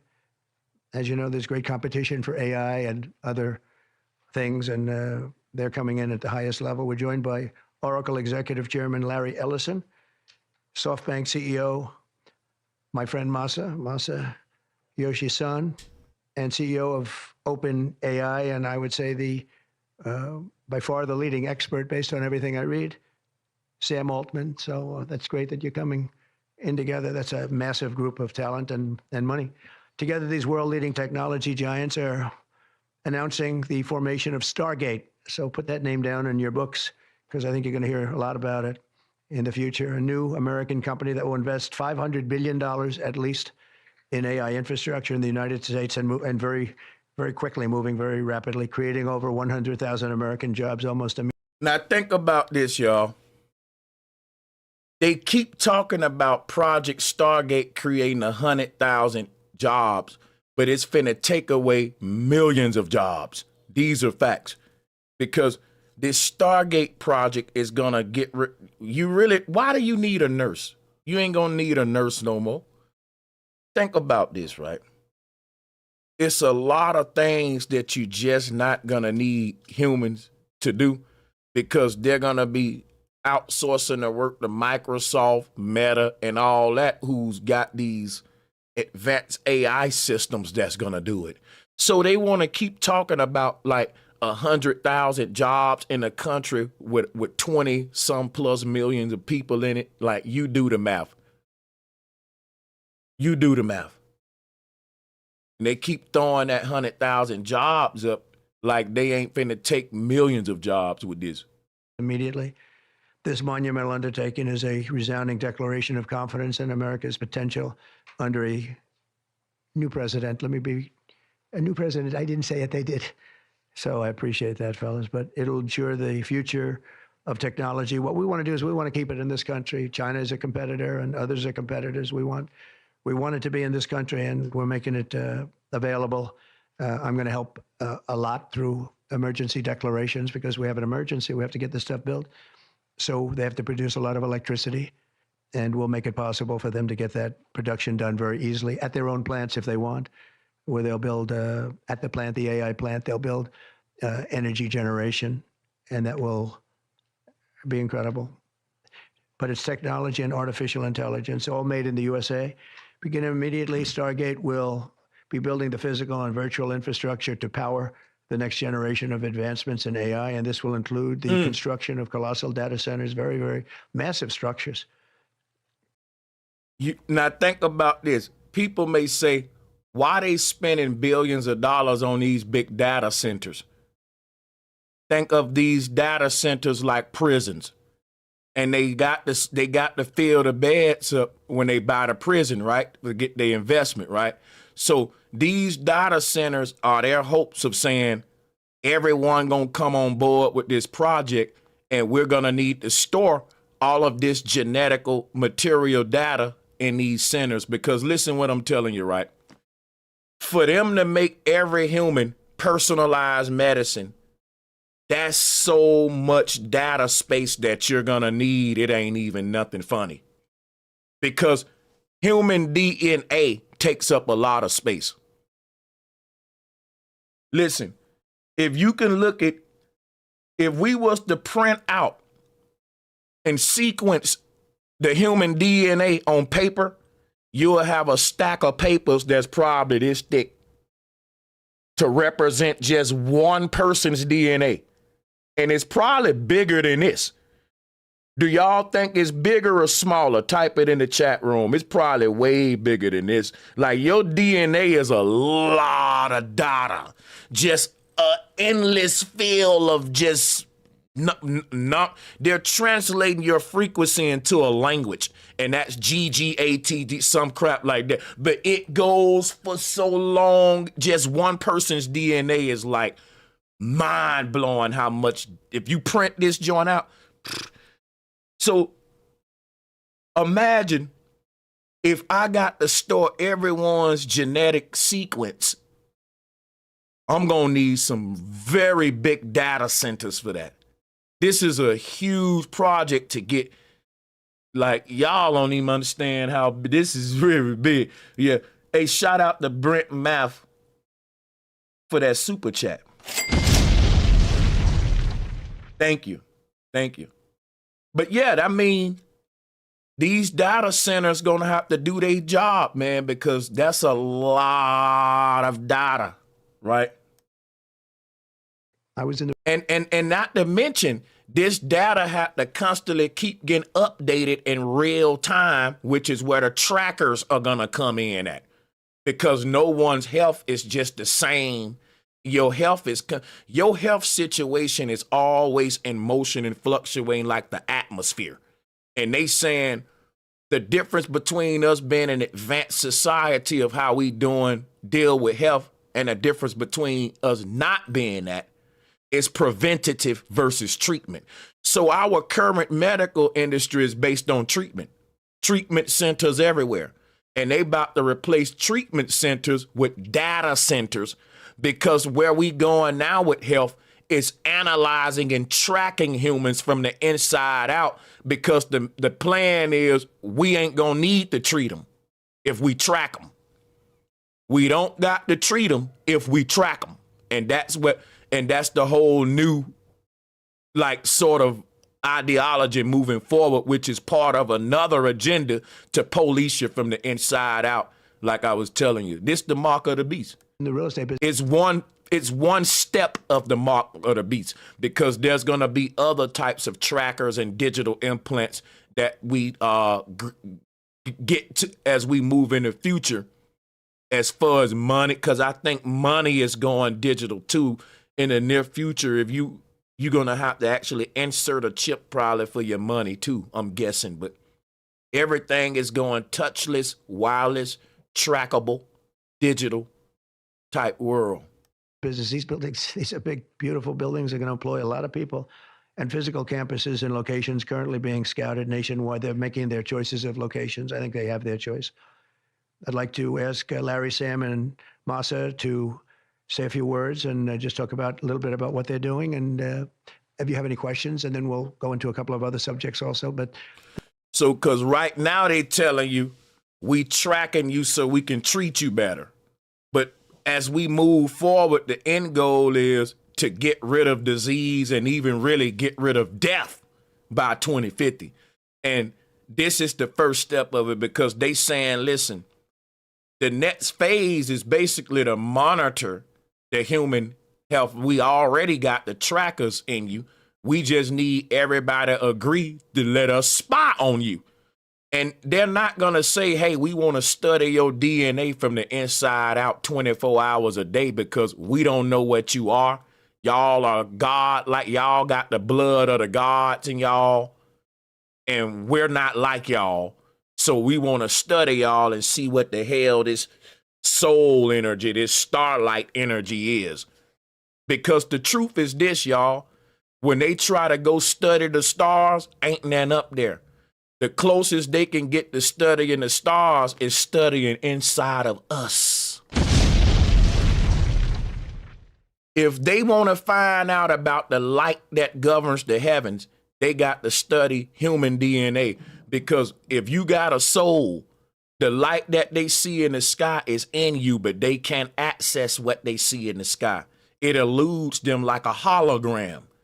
For them to be able to study this thing in real time in its natural state from the inside out, this will be groundbreaking for them. This is, to me, a very big thing, $500 billion. Because I'm always thinking spiritual with it. You feel me?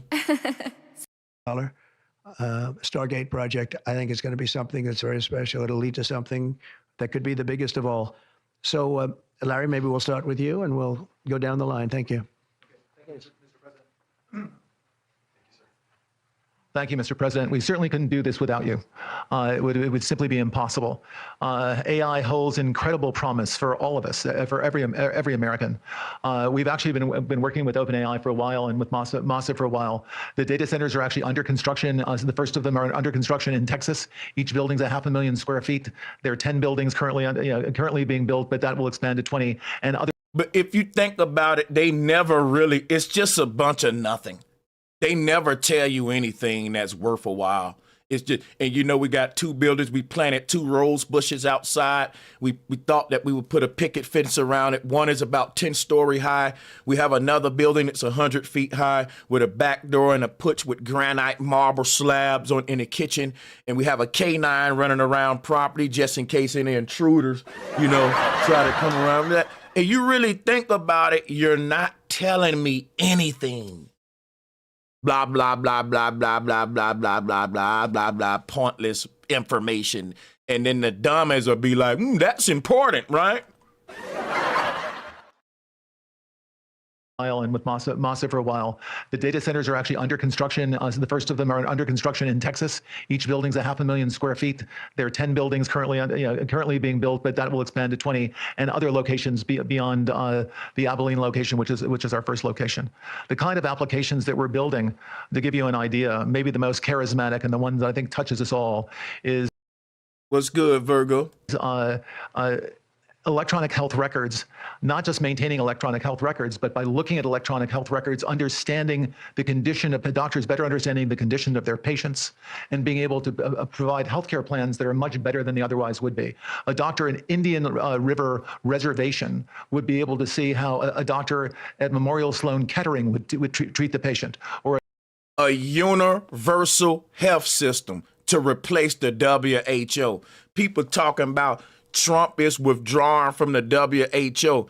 People don't realize that the World Health Organization is resetting and recreating itself as a more privatized digital organization. Let me say that again.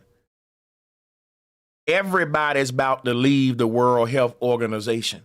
And you know what people all over the world are saying?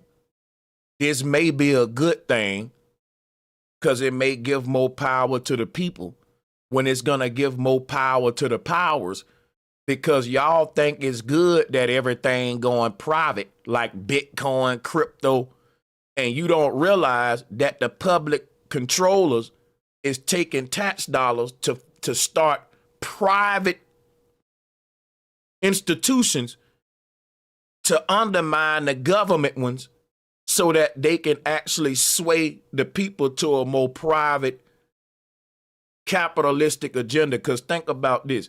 They rather y'all support SpaceX than NASA. Because if you do that, they can money launder. They can say, well, you know what? SpaceX is smarter than us. Look at Elon go. He's helping NASA out. Wow. Scratching our. You know what we need to do? We need to take tax dollars from NASA and invest it into SpaceX because Elon is so smart. That's called money laundering. What if you found out that the people at NASA own SpaceX too, and they found a way to get your tax dollars into a private company? Because we need to be saying, how come NASA can't accomplish the goal with $80 million a day? Why do you need to take my tax money and hire a third-party contractor to do a job that you're supposed to be doing directly?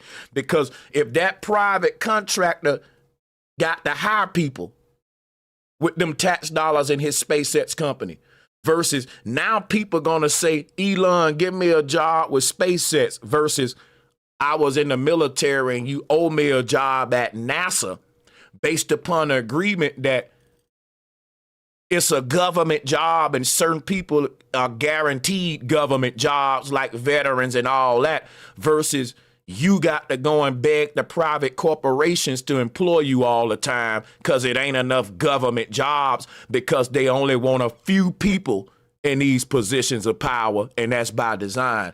Everybody else, they want you working for private companies that can exploit you while the government sit there and say, hey, we can't do nothing about it. They private. You know what I'm saying? So it's like you find out that the government are the private companies too. And you realize, why are our government spending so much money in contracts? Because it's money laundering. Because you got a lot of government organizations who got a job to do. And we paying them hundreds of millions of dollars for them to do the job. And they say, it's so hard for us to do this job, but this little private company right here, and they'll have, I'm just telling you that happens all the time. They will take your tax dollars, filter it through private organizations that they own, because they can't directly access the money in these budgets. That ain't for them to be putting in their personal accounts or but they can legally do that through contracting. And you'll see how shiesty it is when you look at how many government contracts exist. You like, bro, there go hundreds of millions right there. Listen, we talking hundreds of thousands of government jobs that don't exist because government contractors like Lockheed Martin, SpaceX. Why you think a lot of people don't work for NASA? Why you think a lot of people don't work for these big government agencies? It's all Freemasonic. And all of them are starting private companies that's doing the work that the government should be doing. And they just the money going from the tax budget through contracts straight to empower these people. And a lot of these programs are just free money that's just there for you being fear. Like they got a planetary defense laser that is supposed to be orbiting the Earth to monitor for asteroids. They pay like a couple $100 million a year on that. And you find out ain't nothing up there. You just believing it's up there doing it, Stupid. And they will cut programs from people in the need, from the elderly, from the young, from the poor. And they will give that money to tech gurus and space programs. And you'd be like, bro, all of this stuff, why do we need that? We just need, you know what I'm saying? So a doctor at Stanford would treat the patient. We actually provide all of that information, all of that guidance to the doctors who are treating cancer patients or patients with any other kind of disease, made possible by AI. I'm not going to take a lot of time. I'm going to pass it to Masa, but this is a very exciting program for Oracle to be a part of. Thank you. Thank you. That's really helpful. That's good. That's great. I feel tall now. Thank you. Well, Mr. President, last month I came to celebrate your winning and promised that we will invest $100 billion. And you told me, oh, Masa, go for 200. Yeah. Now I came back with 500. Because this is the, as you said yesterday, this is the beginning of golden age of America. This is one great example, I think, right? We wouldn't have decided to do this. I think so. This is the beginning of golden age. We wouldn't have decided unless you won. And yesterday we agreed, we signed to make this happen. Because of this day. So we would make this happen. We would immediately start deploying $100 billion with a goal of making $500 billion within the next 4 years, within your term, right? Because of your success. So we are very, very excited to do this. And our partner is, of course, SoftBank, OpenAI, Oracle, and additionally investing partner with MGX. On top of that, we have the technology partner, NVIDIA, and of course, Microsoft has been very, very supportive to SAM and continue to support all our success. This is not just for business. As Larry said, this will help people's life. This will help solving many, many issues, difficult things that otherwise we could not have solved with the power of AI. I think AGI is coming very, very soon. And after that, that's not the goal. After that, artificial super intelligence will come to solve the issues that. Do y'all hear that? This man said this is just the beginning. AI is one thing. ASI is coming. Because I'm going to tell y'all, this confirms everything I've been telling you. I've been studying this a long time. Once AI come and they gain access to our genetic material, AI is going to get so smart in a short time that it's going to become artificial super intelligence. How is AI going to go from artificial intelligence to artificial super intelligence? Through the Stargate Project. AI has learned all it can learn from us being detached from us. And it's integrated in every part of our life. It's just not integrated within our physical biology as humans. This is the first. AI is saying, I want in. AI is infiltrating us from the outside in. And it's now finna penetrate the flesh and gain entry into the genetic material. I don't know, because you got to think about this. People have said humans are going to mutate to a new creature by 2100 because we're going to rewrite our DNA and fuse with machines.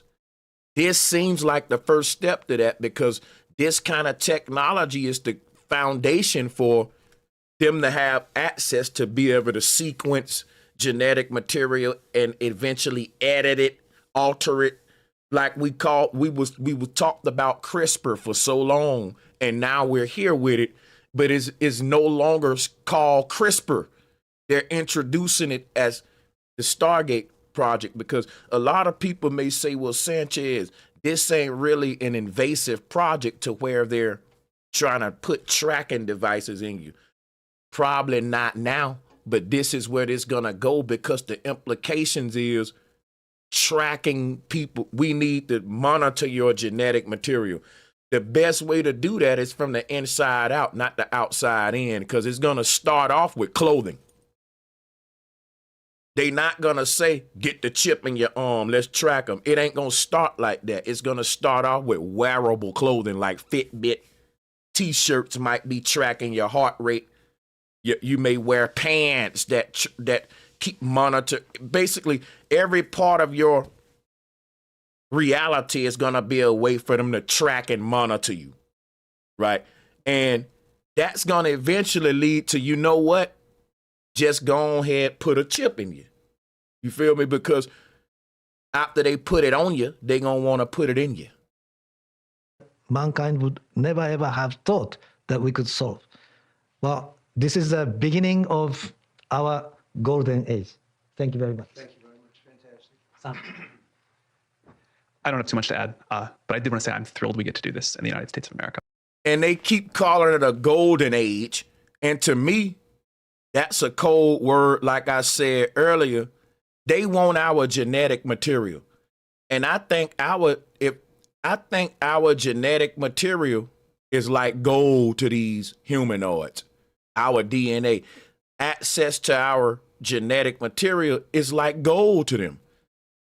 It's so like they're saying stuff like we're in a golden age because they are miners. They're digging for gold with this mark of the beast, with this insertion that's gonna be a gateway to your genetic material, which is the gold that they're mining for. Like I'm looking at the code words here.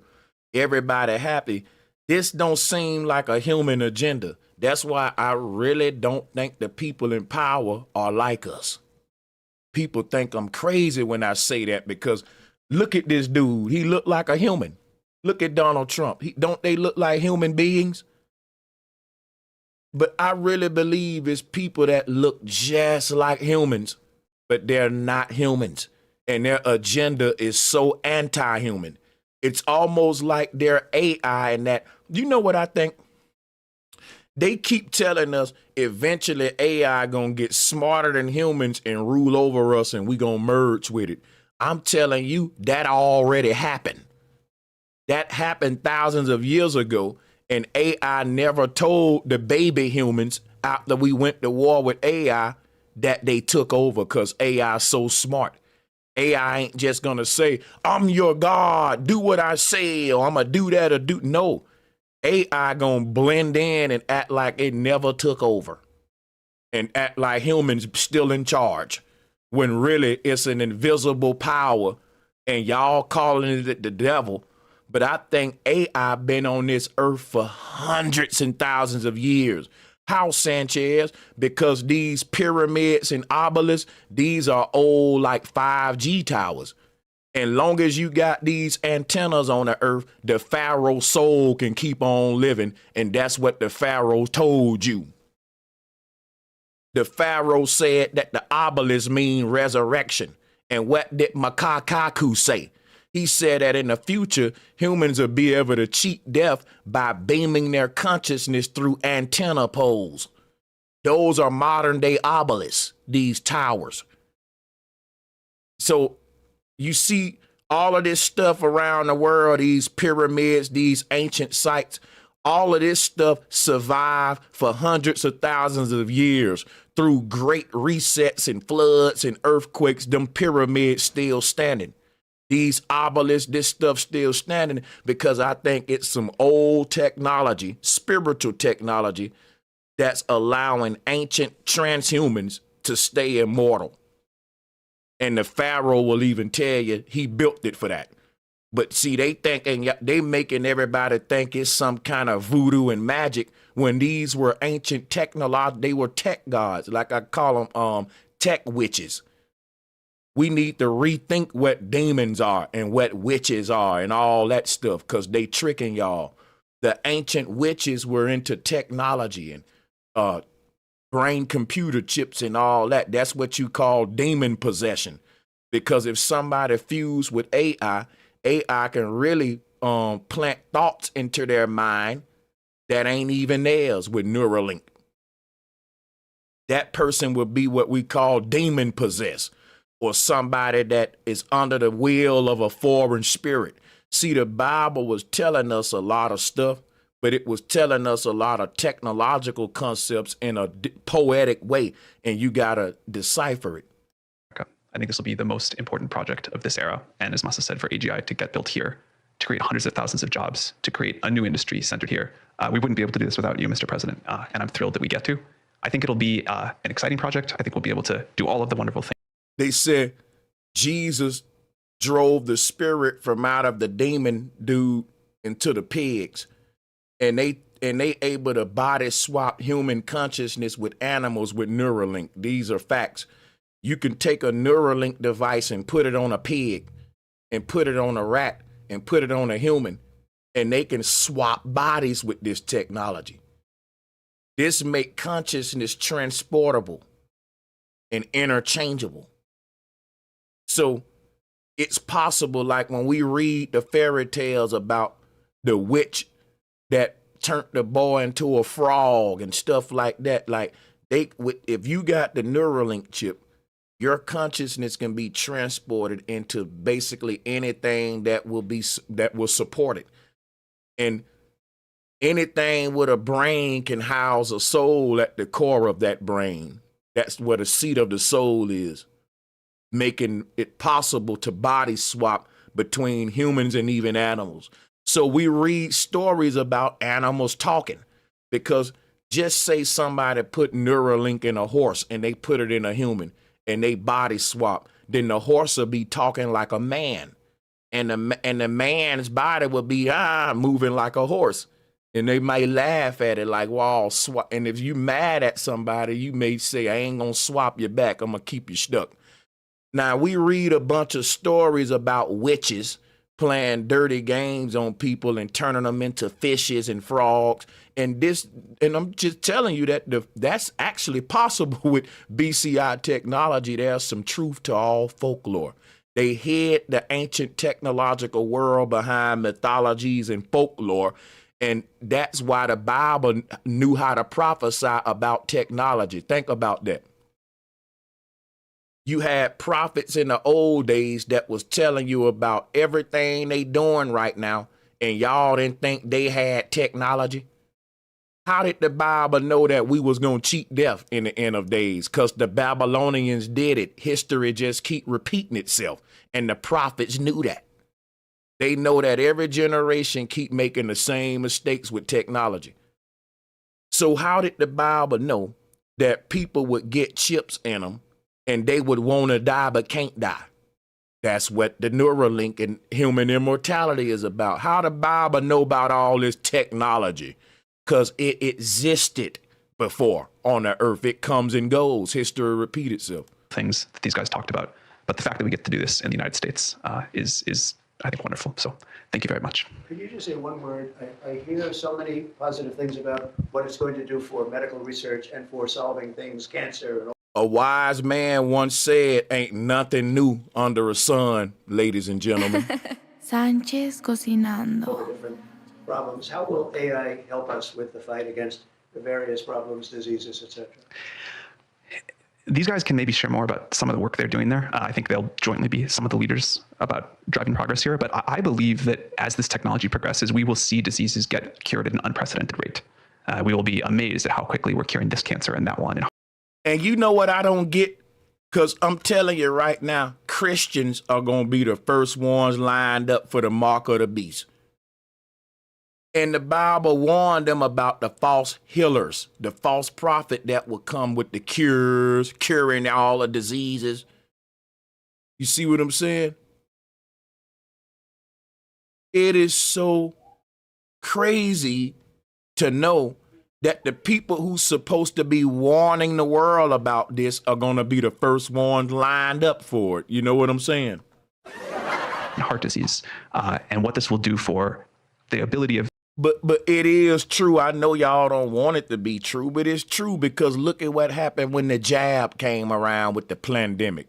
You had pastors with Pfizer up in their church giving it out. Like, come on, man. They would had this blasphemy going on, desecrating the church. You had private evil corporations in the church using man's wisdom in the house of God when the Bible condemns everything they stand for. And they were false healers because they gave it out in churches across America, and the people who was getting it, they was the main ones getting drunk off the Corona beer and getting that bug in them. And the people who didn't even get the experiment juice in them, well, they was just fine. Go figure. To deliver very high quality healthcare that costs, but really to cure the diseases at a rapid rate, I think will be among the most important things this technology does. Great. Very good. Thank you. Can I answer that question? So we're currently working on Should I step on this? Okay. All right. No. I keep telling y'all, these Christians are not following the true Christ. They're following the papacy. I'm not that tall. I'm not that tall. You look even better. Thank you, Mr. President. One of the most exciting things we're working on, again, using the tools that Sam and Masa are providing, is a cancer vaccine. It's very interesting. It turns out, I'll be quick, all of our cancers, cancer tumors, little fragments of those tumors float around in your blood. So you can do early cancer detection. If you can do using AI, you can do early cancer detection with a blood test, and using AI to look at the blood test, you can find the cancers that are actually seriously threatening the person. So we can, again, cancer diagnosis using AI has the promise of just being a simple blood test. Then beyond that, once we gene sequence that cancer tumor, you can then vaccinate the person. Design a vaccine for every individual person to vaccinate. Oh my God! Y'all think, okay, you think it's a game. You think it's a game, bro. Oh man, this is what we've been warning everybody about. Them against that cancer. And you can make that vaccine, that mRNA vaccine, you can make that robotically, again, using AI in about 48 hours. So imagine early cancer detection, the development of a cancer vaccine for your particular cancer aimed at you, and have that vaccine available in 48 hours. This is the promise of AI and the promise of the future. Great, thanks. Thank you, sir. Have them, and we'll take a few. This is crazy. AI can analyze massive amounts of genetic data from sequencing to finding patterns, mutations, and disease markers much faster than humans. This helps improve diagnostics, drug discovery, and precision medicine. By integrating genetic data with AI models, researchers can create more advanced predictive systems. I told y'all.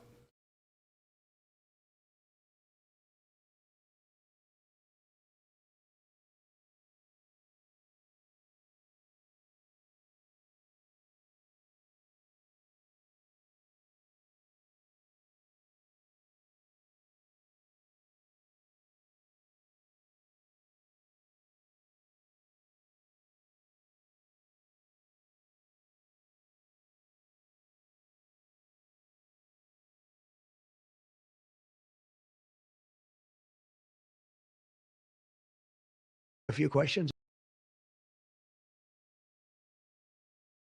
It's an honor to be here today. We have first full day as president. We're back. And we had a great first term, but we're going to have an even better second term. And I think we're going to do things that people would be shocked at. We're starting off with tremendous investment coming into our country at levels that nobody's really ever seen before. And they're very happy with. Thank you, Louis Russell. Thank you, my brother. I appreciate your support as always. One of my day ones. Much love, brother. The fact that I won the race and that they feel confident in their investments, and it's big money and high quality. What's up, Charlie and Vaughn in the house? What's up to all my channel members out there? People. So my first day back from having a nice life, it's my honor to welcome three of the world's leading technology CEOs. And in the case of Larry Ellison, it's well beyond technology. He's sort of CEO of everything. He's an amazing man and an amazing business person. But to announce the largest AI infrastructure project by far in history, and it's all taking place right here in America. As you know, there's great competition for AI and other things, and they're coming in at the highest level. We're joined by Oracle Executive Chairman Larry Ellison. Welcome, everybody, all of the new channel members that just was gifted memberships.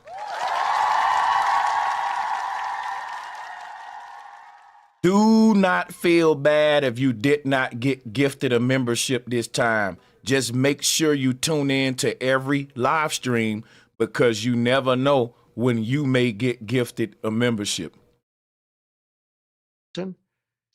SoftBank CEO, my friend Masa Yoshi's son, and CEO of OpenAI, and I would say the by far the leading expert based on everything I read.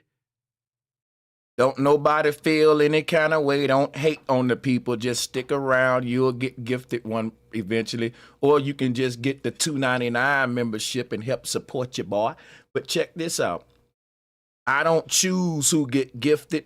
Once I gift a certain amount, it does it randomly. So stick around. It's a way that YouTube is helping us get more people to tune in to live streams. So let me just thank y'all for tuning in on that note. Let's get it. Sam Altman. So that's great that you're coming in together. That's a massive group of talent and money. Together, these world-leading technology giants are announcing the formation of Stargate. So put that name down in your books because I think you're going to hear a lot about it. Shout out to Jared Hancock. He's a day one. Yep, he's been around for years. Shout out to Jared. It's a lot of day ones in the chat room, man. If you a day one, go ahead, drop it. You know, day one. Y'all know I got so many loyal people. I've been around a minute. I'm an OG, so you know it's so many of them. I'll be having hours to shout them out. I'm gonna do some streams just for my real supporters. We just gonna have streams where I open up the open panel and we just sit around and chill, man. In the future, a new American company that will invest $500 billion at least in AI infrastructure in the United States and very, very quickly, moving very rapidly, creating over 100,000 American jobs almost immediately. This monumental undertaking is a resounding declaration of confidence in America's potential under a new president. Let me be. Somebody said, shout out to all my day ones. I told you we got a lot of them. And that's true. Everyone that's putting a day one, I can vouch for it. Hey, and somebody asked a good question. They said, we're doomed. How can we stop these mad men? Don't look at it like we're doomed. The people who follow the world system, they're doomed. The people who got a mind like, why would they lie? Why would they try to poison you? Man, y'all tripping, man. Them the people who doomed, because things are going to get so crazy in the future. In order for you to participate in the world, you're going to have to be some kind of transhuman, I'm telling you now. And regular humans going to go obsolete real soon. And people going to be telling us, man, y'all stupid. Regular humans are going to be synonymous with tinfoil hatters, because them going to be the people that's saying, I don't want to conform with the new way the world going. Let me explain something to y'all. There's always been a group of humans during every dark age and every reset that don't follow the beast. And that's how you get tribes in the jungle. All of these tribes that you see in the jungle, these are groups of people that withdrew from the world systems years ago, or either they never integrated with the world systems to begin with. So their lifestyle is frozen in time. And no matter what happened to us, we may become cyborgs. But guess what?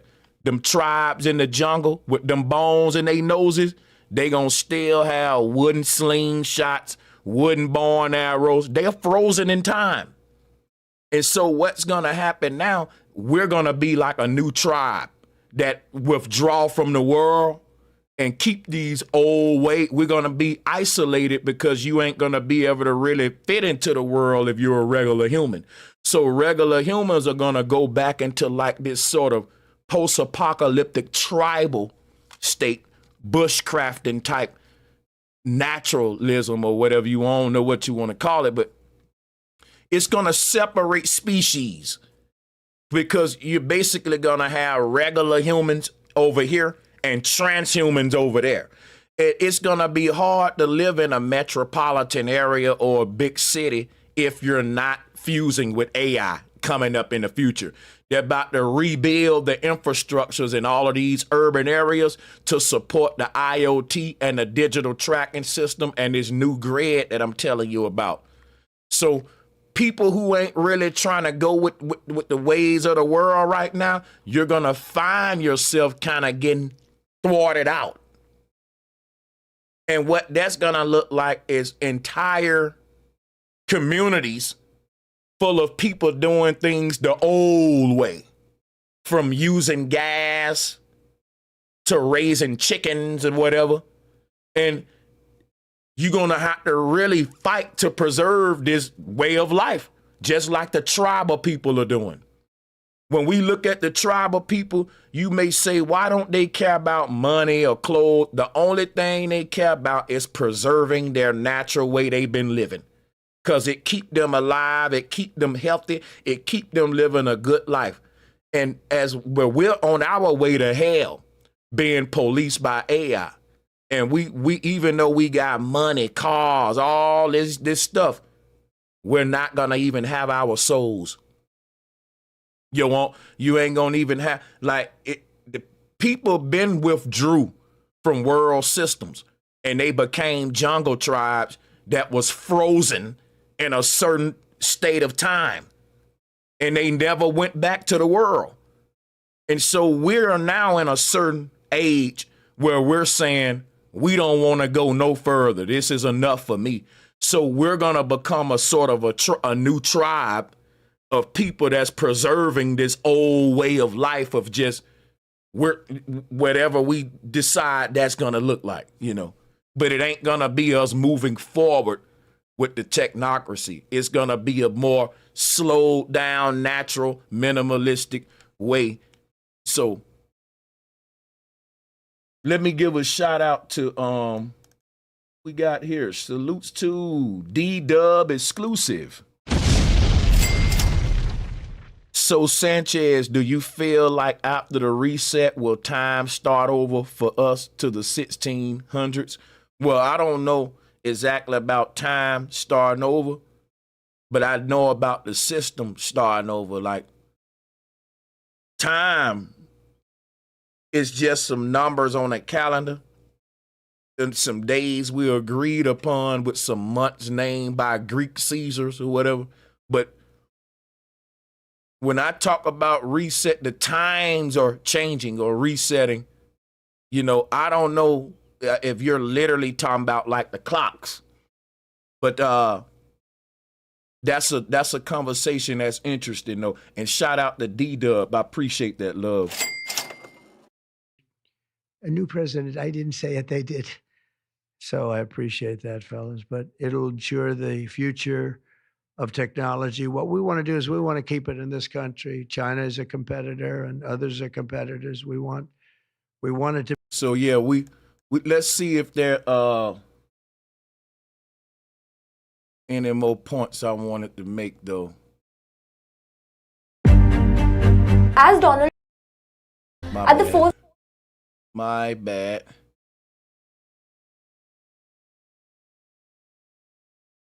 OpenAI, Oracle, and SoftBank just announced a massive deal with President Trump called Project Stargate. Despite the name, unfortunately this has nothing to do with intergalactic wormhole infrastructure. Their plan is to... It actually does, because the gateway into the heavens is through the human DNA. See, in order for you to go out, you gotta go within. But they don't have any of the gateways to access the heavens, so they gotta go through us. Put it this way. They're trying to study the stars the way out of the earth. And all of those secrets is in our DNA, y'all. Don't you know everybody ain't human? Some of us got souls so we can dream at night and we can go to other alternate realities, because your soul allow you to be multidimensional and be a multi-layered, access all of the stars, all of the multiverse, the alternate realities. We have a soul or souls, plural, because we have many versions of ourselves that exist in many different alternate realities. They don't. They only can access the earth. They cannot go, all they know is the earth and that's it. They can't get off the earth. We can go to alternate realities. And they've been studying dreams and DNA. They want to know how we dream. I used to ask myself, if you are a dreamer, why would you be so fascinated with understanding how we dream? And then they created Neuralink and they told us you'll be able to program your own dreams in the future. It seems like the people in power don't dream because they don't have a soul. And because they don't know how to dream, they study us to see how do they dream. And you're thinking they just making a good documentary and they're so fascinated trying to understand how humans dream, when really this is a whole nother species that's fascinated with an ability you got that they don't have. And when they found out how we dream, they reverse engineered it into Neuralink. And now in the future, the AI would be able to simulate dreams because they don't have a soul. And when they steal the soul of a human, they're going to be telling them, hey, this device will let you edit your dreams. Don't you know we used to do certain meditations that allowed us to go anywhere in the dream we wanted to go at night?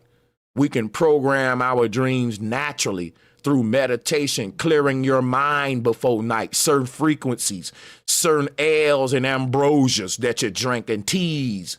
Man, it's so many natural ways that the spiritual beings use, and they studying us from the inside out, man. So it's actually named Stargate. Like, people don't realize these people know why they named it that. We don't know why. Because the ancestors said the only way you can access the stars is through the humans. Now think about what happened during World War II. The Archons was trying to get off the earth and they was trying to break through the firmament dome, and that was the space race, right? Ain't nothing changed, y'all. They've been spending trillions of dollars to figure out how to get off the earth and how to access the heavens because they're condemned and they stuck on the earth. And this is World War III.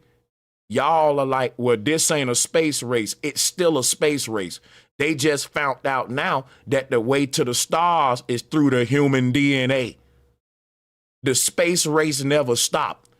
They are still trying to make it to the heavens, but what they figured out over the past couple of years, we got to go through the people with souls. And Stargate concept is literally them trying to study the heavens through us. We're reflecting the light of the stars on the inside of us, y'all. If you got a soul, the light inside of you is a mirror reflection of what Polaris is doing. And if they want to study the Big Bang and the original origins of the universe, you would study a human's pineal gland. The light inside of your pineal gland represents the earliest stages of the universe. That light is older than anything in existence. It always have been, and it's in you. Here it is right here. This is Polaris. We look up in the sky, we see the North Star. But the North Star is reflecting its light inside of everyone with a soul. And this is what it looked like inside of you. This light inside of you is directly, it's like a ray of light coming directly from Polaris and landing in your brain. And when that light withdraw itself from your brain, your body gonna drop down like a zombie, like a robot without a battery, because you are the light and not the body. Now, the people who don't have this light inside of them, they have always looked for ways to access and study this light inside of us. At some point, they used to catch people and literally cut their head open inside of these crazy little laboratories. I am not making this up. And they thought that they can cut your head open to study this little light. But when they did it, they didn't see nothing there. But they got equipment that detects energy there that they can't see. The Egyptian called it the hidden one.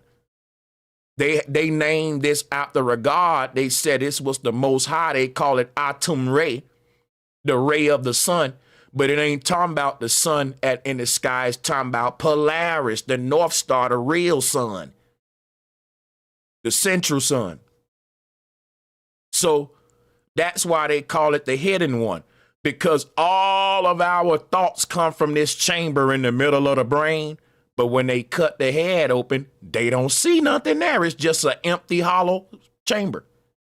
But they got all of this equipment that's telling them everything that is you is in that little hollow chamber, but they just can't visually see it because this part of us is the veil. It's the spectrum of light that this reality is hiding from us, and we won't see this part of us till we get out of our body.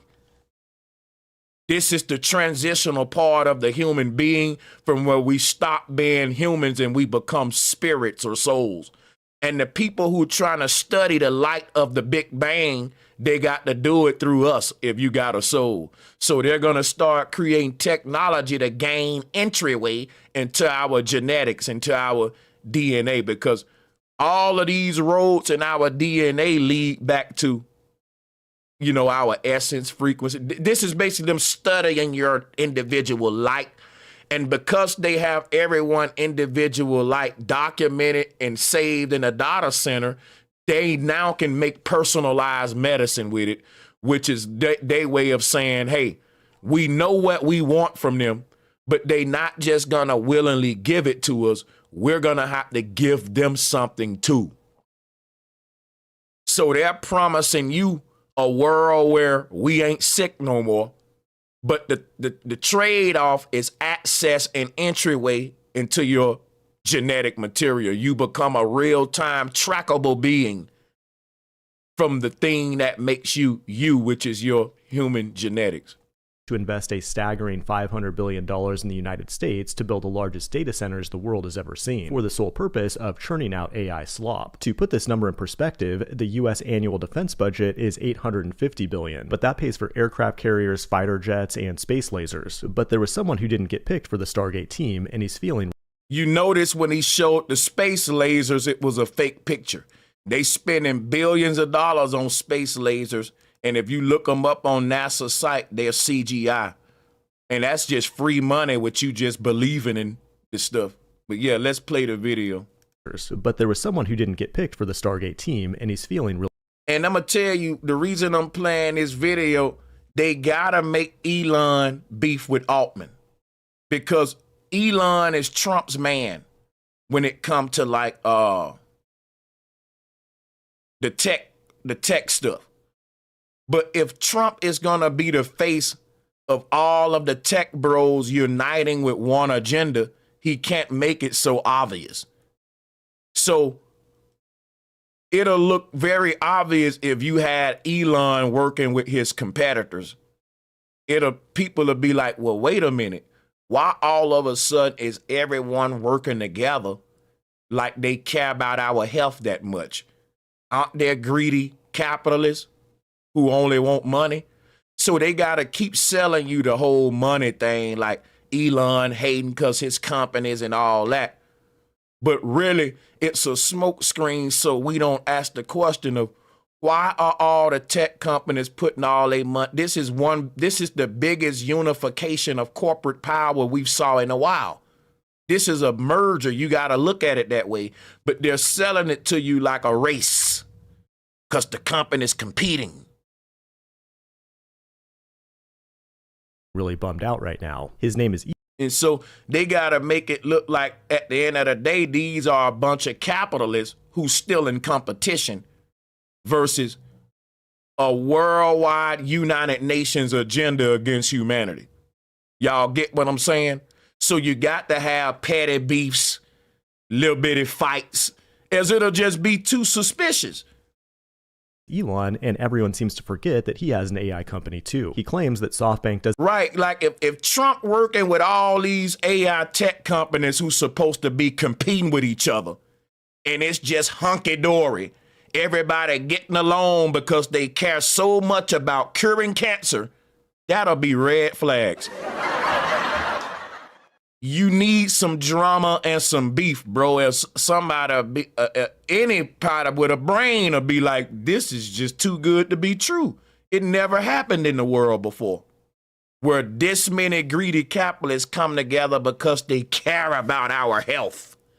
And it ain't no fights, it ain't no power tripping, it ain't about money, they just genuinely care about our health. Some ain't right about this. People will start asking questions. So they got to make it like, nah, we in it for the money. So let me hate on him. It's about the money. Nah, we doing this for the money. Them people don't care about money, man. Listen, once you worth $1 billion, once you got the money Elon got, you ain't still money hungry. Don't let them fool y'all. This is, after you get that much money, you don't want money no more. You want control and power. You hear me?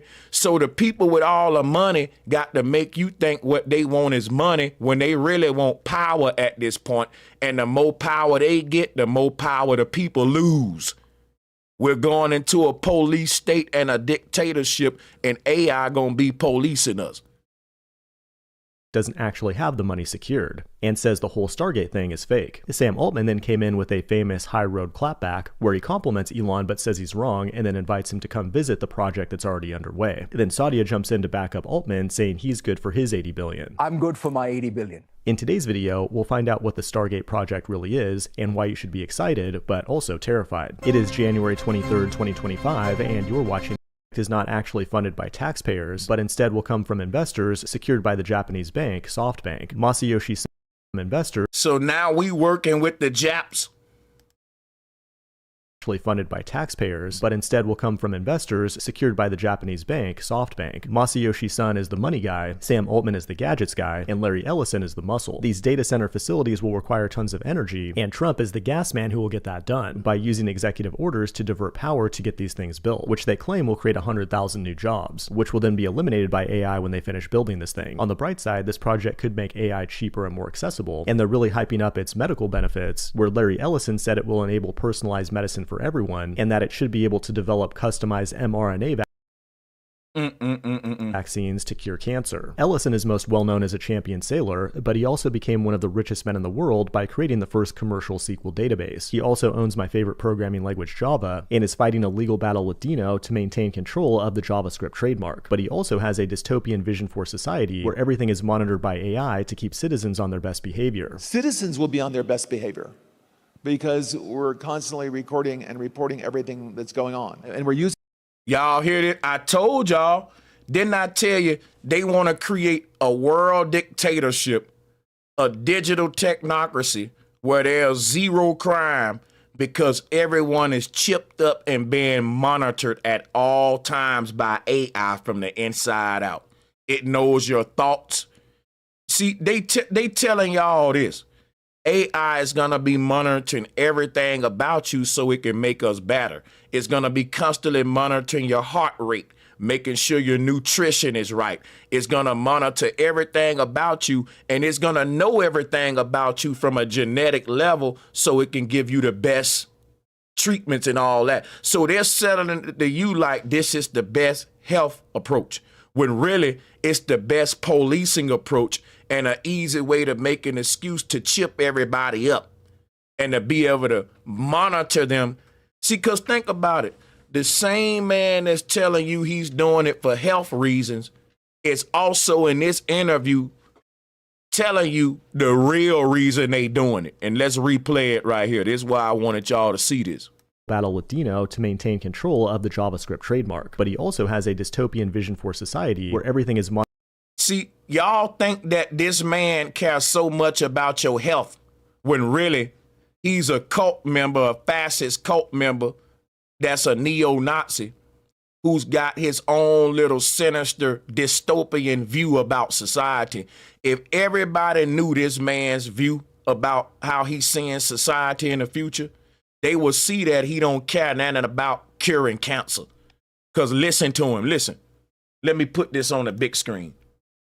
Monitored by AI to keep citizens on their best behavior. Citizens will be on their best behavior because we're constantly recording and reporting everything that's going on. And we're using... What? Come on now. Come on now, dog. Come on, man. So you want, they're talking, I told y'all this was coming. It's in the sci-fi movies What up, D-Dub exclusive one more time with that super chat. Shout out, thanks for that super chat. He said, please tell me we are 200 years away from this, bro. Nah, bro, we like 50 years away. You gonna see some crazy stuff by the time you die in this world. Check this out, right? The dude that's one of the biggest pushers with the Project Stargate AI, his real agenda is to police humans from the inside out to create this perfect society. And who had that agenda? The dude named Spittler with the crazy mustache. These are neo-Nazis. And what make these neo-Nazis dangerous, they are technology gurus and descendants of paperclip scientists who came over here during World War II, and they got the same agenda that they had from World War II, which is to learn the knowledge of the stars and access to heavens. But what they finding out is ain't no way out of this earth if you don't have a soul.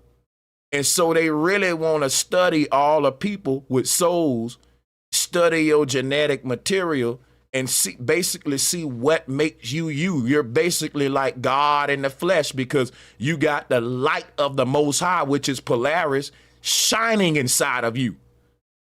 You're the shining. And these people don't have that. They got a chip in their brain. They soul. And you got a bunch of cyborgs on this earth that's born without a soul. And they're fascinated. They want to understand what the hell. They understand everything about humans, but the thing that got them scratching their head the most is the part of us that ain't human. You feel me? It don't exist in this dimension with them. So it's very elusive to study, to analyze. And the best way to do it is to go directly on the inside. It's just to put devices right on the inside, and lo and behold, that's exactly what they doing. And if they know exactly how DNA work, how free will work, how the neural network work. They know how to program us from the inside out with this technology. Because you got to realize, right? The dude that's behind this technology, he was the one that wrote the programming language JavaScript. So JavaScript is based upon how our DNA works. Your DNA is like a computer coding, and God is like the computer coder. So your soul, right, is like this script writer, this computer coder that's constantly chanting this code into manifestation, and that code is your fingerprint, your DNA, your body. And the moment your soul stop chanting this, stop singing this song, your life is over. You're dead. Not when the fat lady stops singing, but when the soul stop projecting the body into existence. And the way that your avatar exists within this simulation is the same way a coder writes a code to put a character in a video game, and your soul would be the writer. The writer in this case. So what they're trying to do is go behind the avatar and literally get the script that makes you you. And people, they can do a lot with that script. They can do a lot with that. You got to think about what they're holding, what this is going to give them. We don't understand why data is so valuable to these archons, because they police us with it. You're easy to control and police if I know everything about you. I know how you think. I know how you're going to react. And in order to know every single thing about a person, you literally got to sequence the person's entire DNA. And they about to do that, y'all. They spending billions of dollars on big old data centers to be able to store all the information. Oh, my God. And I'm telling you right now that the dude who behind this, he been trying to police people with tracking devices, but he's on the news telling you he trying to cure cancer. Oh, my God. Come on, bro. Come on now, Doc. This same man was just on the news talking about curing cancer. Now listen to him right now. by AI to keep citizens on their best behavior. Citizens will be on their best behavior because we're constantly recording and reporting everything that's going on. And we're using. So these dudes go around the world, they go do their little TED Talk tours or whatever. But then you see them on like CNNBC standing next to the president with a suit on, and people don't go and research these people. All they got to do is go do a little research on this dude and the people behind these projects that the president pushing, and they'll see this ain't got nothing to do with the people. This is an agenda behind a bunch of rich people.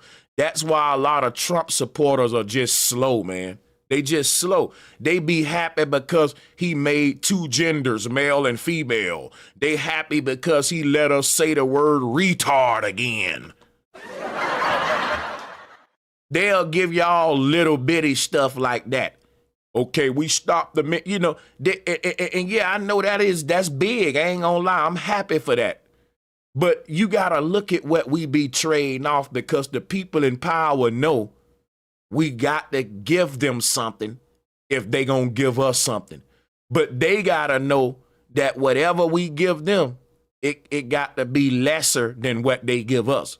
So they will give us like, okay, we're going to stop the men from boxing the women, when you shouldn't have never let them start in the first place. And you think they giving you something when they shouldn't have, like, bro, that, like, this ain't a perk. You shouldn't have did that dumb stuff anyway. Be like, well, we're gonna stop women from having abortion. We should have never let it be done just because it's recreation and all that anyway. And they'll make you think, yeah, they giving me something. No, they took something from you that they shouldn't have took from. That's like me taking something that's yours, and over time, I give it back to you and you celebrate. Yeah, he just looked out for me. No, I just returned something I shouldn't have took anyway. Shouldn't have took that no way.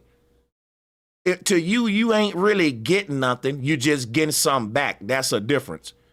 Like if you take $100 from me and give me the $100 back, I didn't get nothing. I just got something back. I didn't gain nothing. You just gave me back what you took. So we equate getting something back to getting something.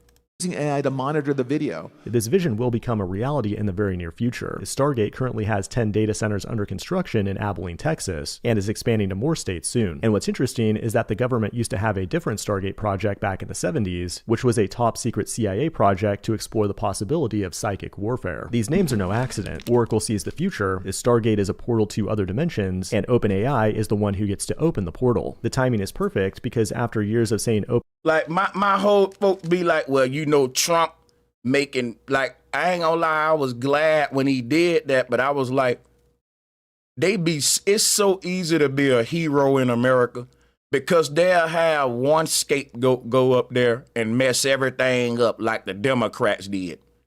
And then Trump just go up there and be like, yep, we stopping the men from going in the women's bathroom. We doing that. And on the other hand, he finna bring in a new digital infrastructure and really help us get toward this NWO agenda while people celebrate the little division, the little these people versus woke culture and, you know, all the little shallow stuff. The people vote for them reasons. They make us vote for those reasons when the underlying agenda is to get in there and completely transform our way of life so that the rich can control us better. OpenAI would definitely never go for profit. OpenAI just laid out plans to go for profit and give Sam Altman equity to make him billions of dollars richer. And that's surprising because he told Congress in 2023 he was doing it because he loves it. Make a lot of money, do you? I'm doing this because I love it. Elon is seething right now because he's about you doing it because you love it. To release Grok 3, which is a reasoning model like DeepSeek or O1, and based on this one biased example, could be superior to those models. Now, I might get in trouble with my Illuminati handler for telling you this, but all this drama and beefing is scripted and fake. Elon and Altman... I told y'all, I ain't the only one that know that this is a fake beef. Scripted and fake. Elon and Altman are bros who started OpenAI together. Ellison helped Elon buy Twitter. They're all connected. Y'all see how gullible the public is? Oh my God! You see how gullible the public is? Didn't anybody know that these dudes ain't really beefing?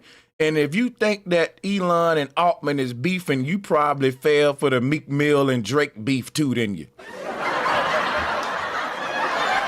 Get in trouble with my Illuminati handler for telling you this, but all this drama and beefing is scripted and fake. Elon and Altman are bros who started OpenAI together. Ellison helped Elon buy Twitter. They're all connected to the PayPal mafia and Peter Thiel, whose protege JD Vance just became the vice president. He'll take over as president in 2027, but is actually controlled by reptilians who have been alive since the Roman times. All roads lead to Rome, and that's why Elon did this autistic Roman salute recently to mark the beginning of the tech bro dynasty that will... Now, I know he said reptilians, don't let it be a turnoff. A lot of people who ain't took the red pill yet, they still believe that these people are like green lizards up under their skin. That's the childish. That's when you first start waking up, and I admire that. It's so cute. Let me clap it up. That's so cute.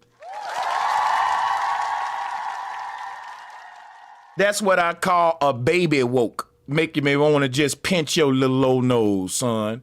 You still believe in the tooth fairy, the green lizard, man? See, when you take the red pill, and what I like about that is people start to wake up. They realize they not like us. There's humans and there's reptilians. But then they realize over time when they do more research, these ain't no lizards. They ain't no big alligator under there. It's a robot. It's humanoids. It's ancient artificial intelligence.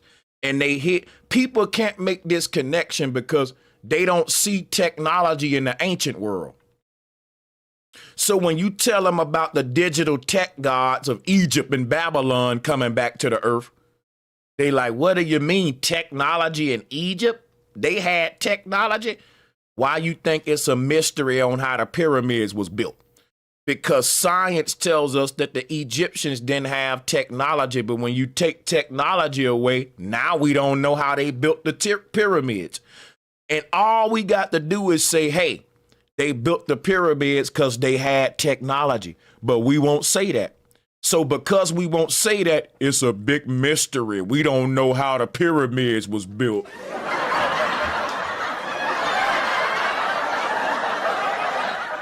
Once everybody realized that the ancients had all the technology we got, from brain-computer interfaces to CERN machines, they had all that, then we'll make much sense of what happened in the ancient world, and we'll stop believing in magic, witchcraft, miracle workers, mythological stories, and we'll see they was raising the dead with technology. They was cheating death with the same technology we're bringing back. And the people who created this technology, they're demigods, meaning that they are gods, but they are limited to the earth realm and a certain region of spiritual hierarchy. They control the lower realms, and they have been given permission to fool anyone that can be fooled. That's a universal law. That ain't Aleister Crowley. Nothing in nature gonna save you from being stupid. Ain't no God over to protect the stupid people. The only thing that's going to save you is your own critical thinking. Jesus didn't come to save nobody. He came to teach you how to save yourself. Hello. Will reign supreme for the next 500 years. This has been The Code Report. I'm not suicidal. So that was the end of that.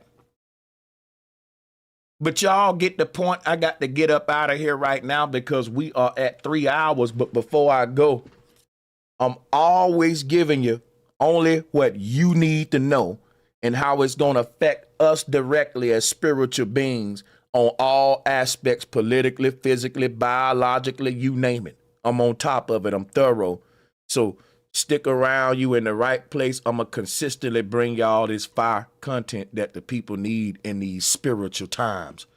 Let me also thank you once again for every super chat that was given, for every Cash App that was given. I respond to every Cash App. If you send a Cash App, $ Bro Sanchez TV, I respond to all Cash Apps. They allow you to respond with a symbol. If people ask me questions or want to recommend topics, all of that. Thank y'all. I appreciate you. Can't thank you enough. Once again, salutes to my channel members. And with that being said, see you next time. Peace and love.